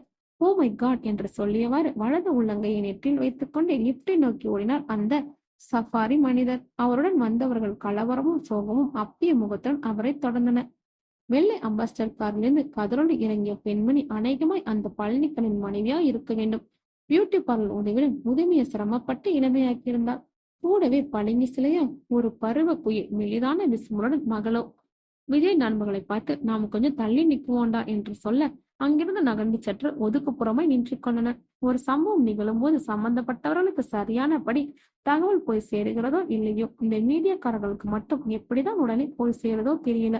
பத்திரிகை ரிப்போர்ட்டர்களும் டிவி ஆட்களும் வந்து குவிய ஆரம்பித்தனர். ஸ்டில் கேமராக்காரர்கள் நாலஞ்சு ஆங்கிள்களில் அந்த போரத்தை படம் பிடிக்க, மீடியாக்காரர்கள் சிறிதும் விகல்பலமின்றி இரத்த காட்சியை விழுங்கிக் கொண்டிருந்தனர். ஃபயர் சர்வீஸ் ஆட்கள் வந்து அந்த லிப்டை தூக்கி கதைவடித்தில் சிக்கிக்கொண்டு பள்ளியாய் பிளந்து போயிருந்த பழனிக்கண்ணன் உடலை வெளியெடுத்து போட 2-3 பேர் மயங்கி விழுந்தனர். யாரோ ஒருத்தன் வாந்தி எடுத்தான். டே விஜய், இதுக்கு மேல இங்க நின்றுட்டு இருந்தா நானும் மயக்கம் போட்டு விழுந்துடுவேன், இல்லனா வாந்தி எடுத்துடுவேன், வாடா போயிடலாம் என ஆனந்தராஜ் கெஞ்சலா கேட்டான். சரி வாங்கடா போலாம். டாட்டோ சும்மா தயக்கத்துடன் கிளம்பியது. ஓடிக்கொண்டிருந்த வண்டிக்குள் நிலவிய அவஸ்தையான அமைதியை குணா உடைத்தான். கடைசி வரைக்கும் அந்த இன்ஜினியோட மூஞ்சி கூட எப்படி இருக்குன்னு நம்ம தெரிஞ்சுக்க முடியாம போச்சு பாத்தீங்களா? விஜய் பதிலேதும் பேசாத அமைதியா இருந்தான். என்ன விஜய், என்ன யோசனை? ஒண்ணும் இல்ல, நடந்ததெல்லாம் யோசிச்சு பார்த்தேன். பிரமிப்பா இருக்கு. ஏத எத்தனையோ வருஷத்துக்கு முன்னாடி யாருக்குமே தெரியாம இவன் செஞ்ச குத்தத்தை மேலிருந்து ஒருத்தன் கவனிச்சிருக்கான். அரசு அன்று கொள்ளும், தெய்வம் என்று கொள்ளும்னு சொல்லுவாங்க. அது எவ்வளவு சரியா இருக்கு பாத்தீங்களா? எப்பேற்பட்ட கொம்பனா இருந்தாலும் அவன் கிட்ட இருந்து தப்பவே முடியாது. அப்போ சாமி போதும்டா, விட்டா ஆன்மீக சொற்பொழிவே நிகழ்த்திருப்ப போலிருக்கே. மீண்டும் வண்டிக்குள் அமைதி வந்து உட்கார்ந்து கொண்டது. அதே நேரம் அந்த நால்வரின் மனதிற்குள்ளும் ஒரு ஆத்மார்த்தமான தெளிவு ஆணித்தரமாய் அப்பிக்கொள்ள ஆரம்பித்தது. மறுநாள் காலை போர்வைக்குள் முடங்கி கிடந்த விஜயை டெலிபோன் சின்னங்கள் எழுப்பியது. சனியை கிட்டிக்கொண்டே எடுத்து ஹலோ என்று கொட்டாவியை ஹலோவையும் கலவையாக்கி வெளியிட்டான். விஜய், நான் குணா பேசுறேன், உடனே ராஜ் டிவி போடு, நியூஸ் பாரு என பதறினான் குணா. மேலிருந்து போர்வை உதறிவிட்டு புயலென சென்று டிவியை ஆன் செய்து ரிமோட்டில் ராஜ் டிவியை தொட்டான். இந்த கோர விபத்தில் மரணம் அடைந்த பழனிக்கண்ணன் அண்ட் கோவின் மேனேஜிங் டைரக்டர் பழனிக்கண்ணன் அரசு பணியில் திறம்பட பணியாற்றி ஓய்வு பெற்றவர். தமிழகத்தில் உள்ள பல நீண்ட முக்கியமான பாலங்கள் இவரால் வடிவமைக்கப்பட்டு கட்டப்பட்டவையாகும். தற்போது சென்னையில் தனியார் நிறுவனம் துவங்கி பல அடுக்குமாடி கட்டடங்கள் நிர்மாணித்து வருபவர். காது தொங்கட்டான் கரகாட்டம் ஆட அழகாய் செய்து வசித்துக் கொண்டிருந்தால் ஒருத்தி. தொலைக்காட்சி திரையில் அந்த விபத்து காட்சிகள் மீண்டும் ஒருமுறை காட்டப்பட்ட போது வெளியெடுத்து போடப்பட்ட வெள்ளத்துணியால் மூடப்பட்டிருந்த பழனிக்கண்ணை சுற்றி பல சோக முகங்கள் வேடிக்கை பார்த்து கொண்டிருக்க, முகங்களுக்கு நடுவில் ஒரு முகம். இவன் கட்டம் போட்ட சட்டையும் லுங்கியும் அணிந்தபடி இதழோரம் வெற்றி புன்னையுடன் சுந்தரமூர்த்தி. தலை கிருகிருவென்று சுற்றியது விஜய்க்கு. சுதாரித்துக் கொண்டு மீண்டும் டிவியை திரை உற்று நோக்கும்போது செய்தி மாறியிருந்தது. டீப்பாயின் மேல் கவிழ்ந்து கிடந்த போனை எடுத்து ஹலோ என்றான் விஜய் கமறிய குரலில். எதிர்முனையில் குணா இருந்தான். டேய், பாத்தியாடா அந்த கட்டும் போட்ட சட்டக்காரன? பார்த்தேன். நாம அப்ப அங்கதானடா இருந்தோம், அப்படி ஒருத்தன் அங்க வரவே இல்லையடா என குணாவின் குரலில் நடுக்கம். ஆமா டே, எனக்கும் பயமா இருக்குதுடா. டோன்ட் பீஸ் இல்லை, உடனே கிளம்பி எங்க வீட்டுக்கு வாங்க. போனை வைத்து விஜய் கீழே குனிந்து இரு கன்னத்திற்கும் கைகளை தாங்கள் கொடுத்தபடி அமர்ந்து யோசிக்கானான். அப்படின்னா இந்த காலத்திலயும் பேய் ஆவியெல்லாம் இருக்காம். காலிங் பெல் அவனை கலைக்க எழுந்து போய் திறந்தான். முருகன் முகத்தில் டன் கலக்கில் பீதியுடன். என்னடா நெற்றியை சிறுக்கிக் கொண்டு விஜய் கேட்டான். இத பாருடா, கையிலிருந்து அன்றைய செய்தித்தாளை விஜயிடம் நீட்டினான். வாங்கி பார்த்த விஜய் மீண்டும் ஒரு முறை அதிர்ச்சி வாங்கினான். விபத்து பற்றிய செய்திக்கு பக்கத்தில் வெளியாகியிருந்த அந்த போட்டோவிலும் சட்டம் போட்ட சட்டை மற்றும் லிங்கியுடன் சுந்தரமூர்த்தி. இதுக்கெல்லாம் என்னடா அர்த்தம்? முருகன் கத்தலாய் கேட்டான். காத்திருந்த ஆவி பழி தீர்த்திருச்சு. அவன் ஊர் விட்டு ஊர் மாறினாலும் விடாமல் துரத்திட்டு போய் பழி வாங்கிடுச்சு என்றான் விஜய். சரி, இப்ப நாம என்ன பண்றது? இந்த விஷயத்த போலீஸ்ல சொல்லலாமா வேண்டாமா என பதட்டமாய் கேட்டான் ஆனந்தராஜ். ஒன்னும் பண்ண வேண்டாம். நாம பண்ண வேண்டியதான் அந்த சுந்தரமூர்த்தியோட ஆவியே பண்ணிடுச்சே. ஒருவேளை நாம இவனை போலீஸ்ல பிடிச்சு கொடுத்தாலும் அவன் தன்னோட செல்வாக்கு வச்சு நீதியை விலைக்கு வாங்கிடுவான்னு நினைச்சுதான் சுந்தரமூர்த்தியோட ஆவி தானே அவனுக்கு தண்டனை கொடுத்துருச்சு. ஒண்ணு மட்டும் நல்லா புரியுதுடா. பொதுவாவே தப்பு செய்யறவங்க எல்லாம் ஆண்டவன் தான் தண்டனை கொடுப்பான்னு கேள்விப்பட்டிருக்கோம். ஆனா ஆண்டவன் மட்டுமல்ல, ஆவிகளும் தண்டனை கொடுக்கும்னு இப்பதான் புரியுது. விஜய் பேசிக்கொண்டே போக அவன் முகத்தை பீதியுன்னு பார்த்தபடி இன்றிருந்தான் முருகன். ஒரு த்ரில்லர் படம் மாதிரி இருக்குதுடா என்றான் குணா. ஒரு மாதத்திற்கு பின் சங்கமம் பத்திரிகை ஆபீஸ் காலை நேர பரபரப்பில் இருந்தது. எடிட்டர் அறைக்குள் நுழைந்த சப் எடிட்டர், சார் கூப்பிட்டீங்களாமே? எஸ், போன இஷ்யூல வெளியாகிருந்த வட்டத்திற்குள்ள சிக்கிய அதிர்ஷ்டசாலி வந்து கன்ஃபார்ம் பண்ணிட்டு பரிசு வாங்கிட்டு போயிட்டாங்களா? தனது காது மடலை தேய்த்தவரை கேட்டார் எடிட்டர். ஆச்சு சார், நேற்றுக்கு ஈவினிங்கே வந்து வாங்கிட்டு போயிட்டாங்க சார். ஓகே. அதே மாரி 4 வாரத்துக்கு முன்னாடி போட்ட ஃபோட்டோவுக்கு இன்னும் அந்த வட்டத்திற்கு சிக்கிய அதிர்ஷ்டசாலி வரலன்னு சொன்னீங்களே, அந்த ஆள் வந்தானா? வரல சார். ஏன்? அது ரொம்ப பழைய ஃபோட்டோவா?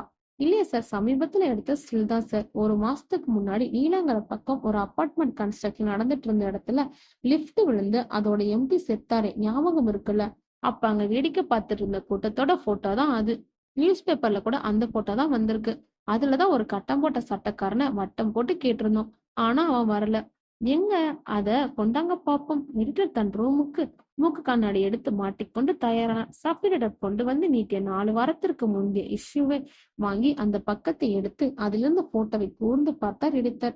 கும்பலாக படம் நின்று கொண்டு எதையோ மிரளும் விழியுடன் பார்த்து கொண்டிருந்தன. அதில் கட்டம் போட்ட சட்டை நோங்கியுடன் இருந்த சுந்தரமூர்த்தியின் முகம் மட்டும் ஸ்கெட்ச் பேனாவில் வட்டமிடப்பட்டிருந்தது. அந்த புகைப்படத்திற்கு கீழே வட்டத்திற்குள் சிக்கிய அதிர்ஷ்டசாலிய வா வந்து உனக்கான பரிசை வாங்கிக்கொள் என்றிருந்தது. ஒருவேளை இந்த ஆள் வெளியூர்காரனா இருப்பானோ? இல்லையே, எங்கேயோட இருக்கிறத பார்க்கும்போது உள்ளூர்காரனாட்டம் தான் இருக்கு. அமைதியா யோசித்தேன் எடுத்தேன். சரிப்பா, இன்னும் 1 மாசத்தை இத பெண்டிங்ல வை பார்ப்போம். அதுக்கு பிறகு வரலன்னா க்ளோஸ் பண்ணிடுவோம். பாவம், அந்த போட்டோவில் அவர்கள் வட்டமிட்டு இருப்பது 15 வருடங்களுக்கு முன்பு செத்து போனவன் ஆவி என்பது அவர்களுக்கு தெரியாது. நன்றி. இதோட இந்த ஸ்டோரி பிடிச்சிருந்தா லைக் பண்ணுங்க. இதே மாதிரி டிஃப்ரெண்டான ஸ்டோரி பார்க்கணும்னா நம்ம வாட்ஸ்அப் கேலக்சியை சப்ஸ்கிரைப் பண்ணி ஃபாலோ பண்ணுங்க. பாய்.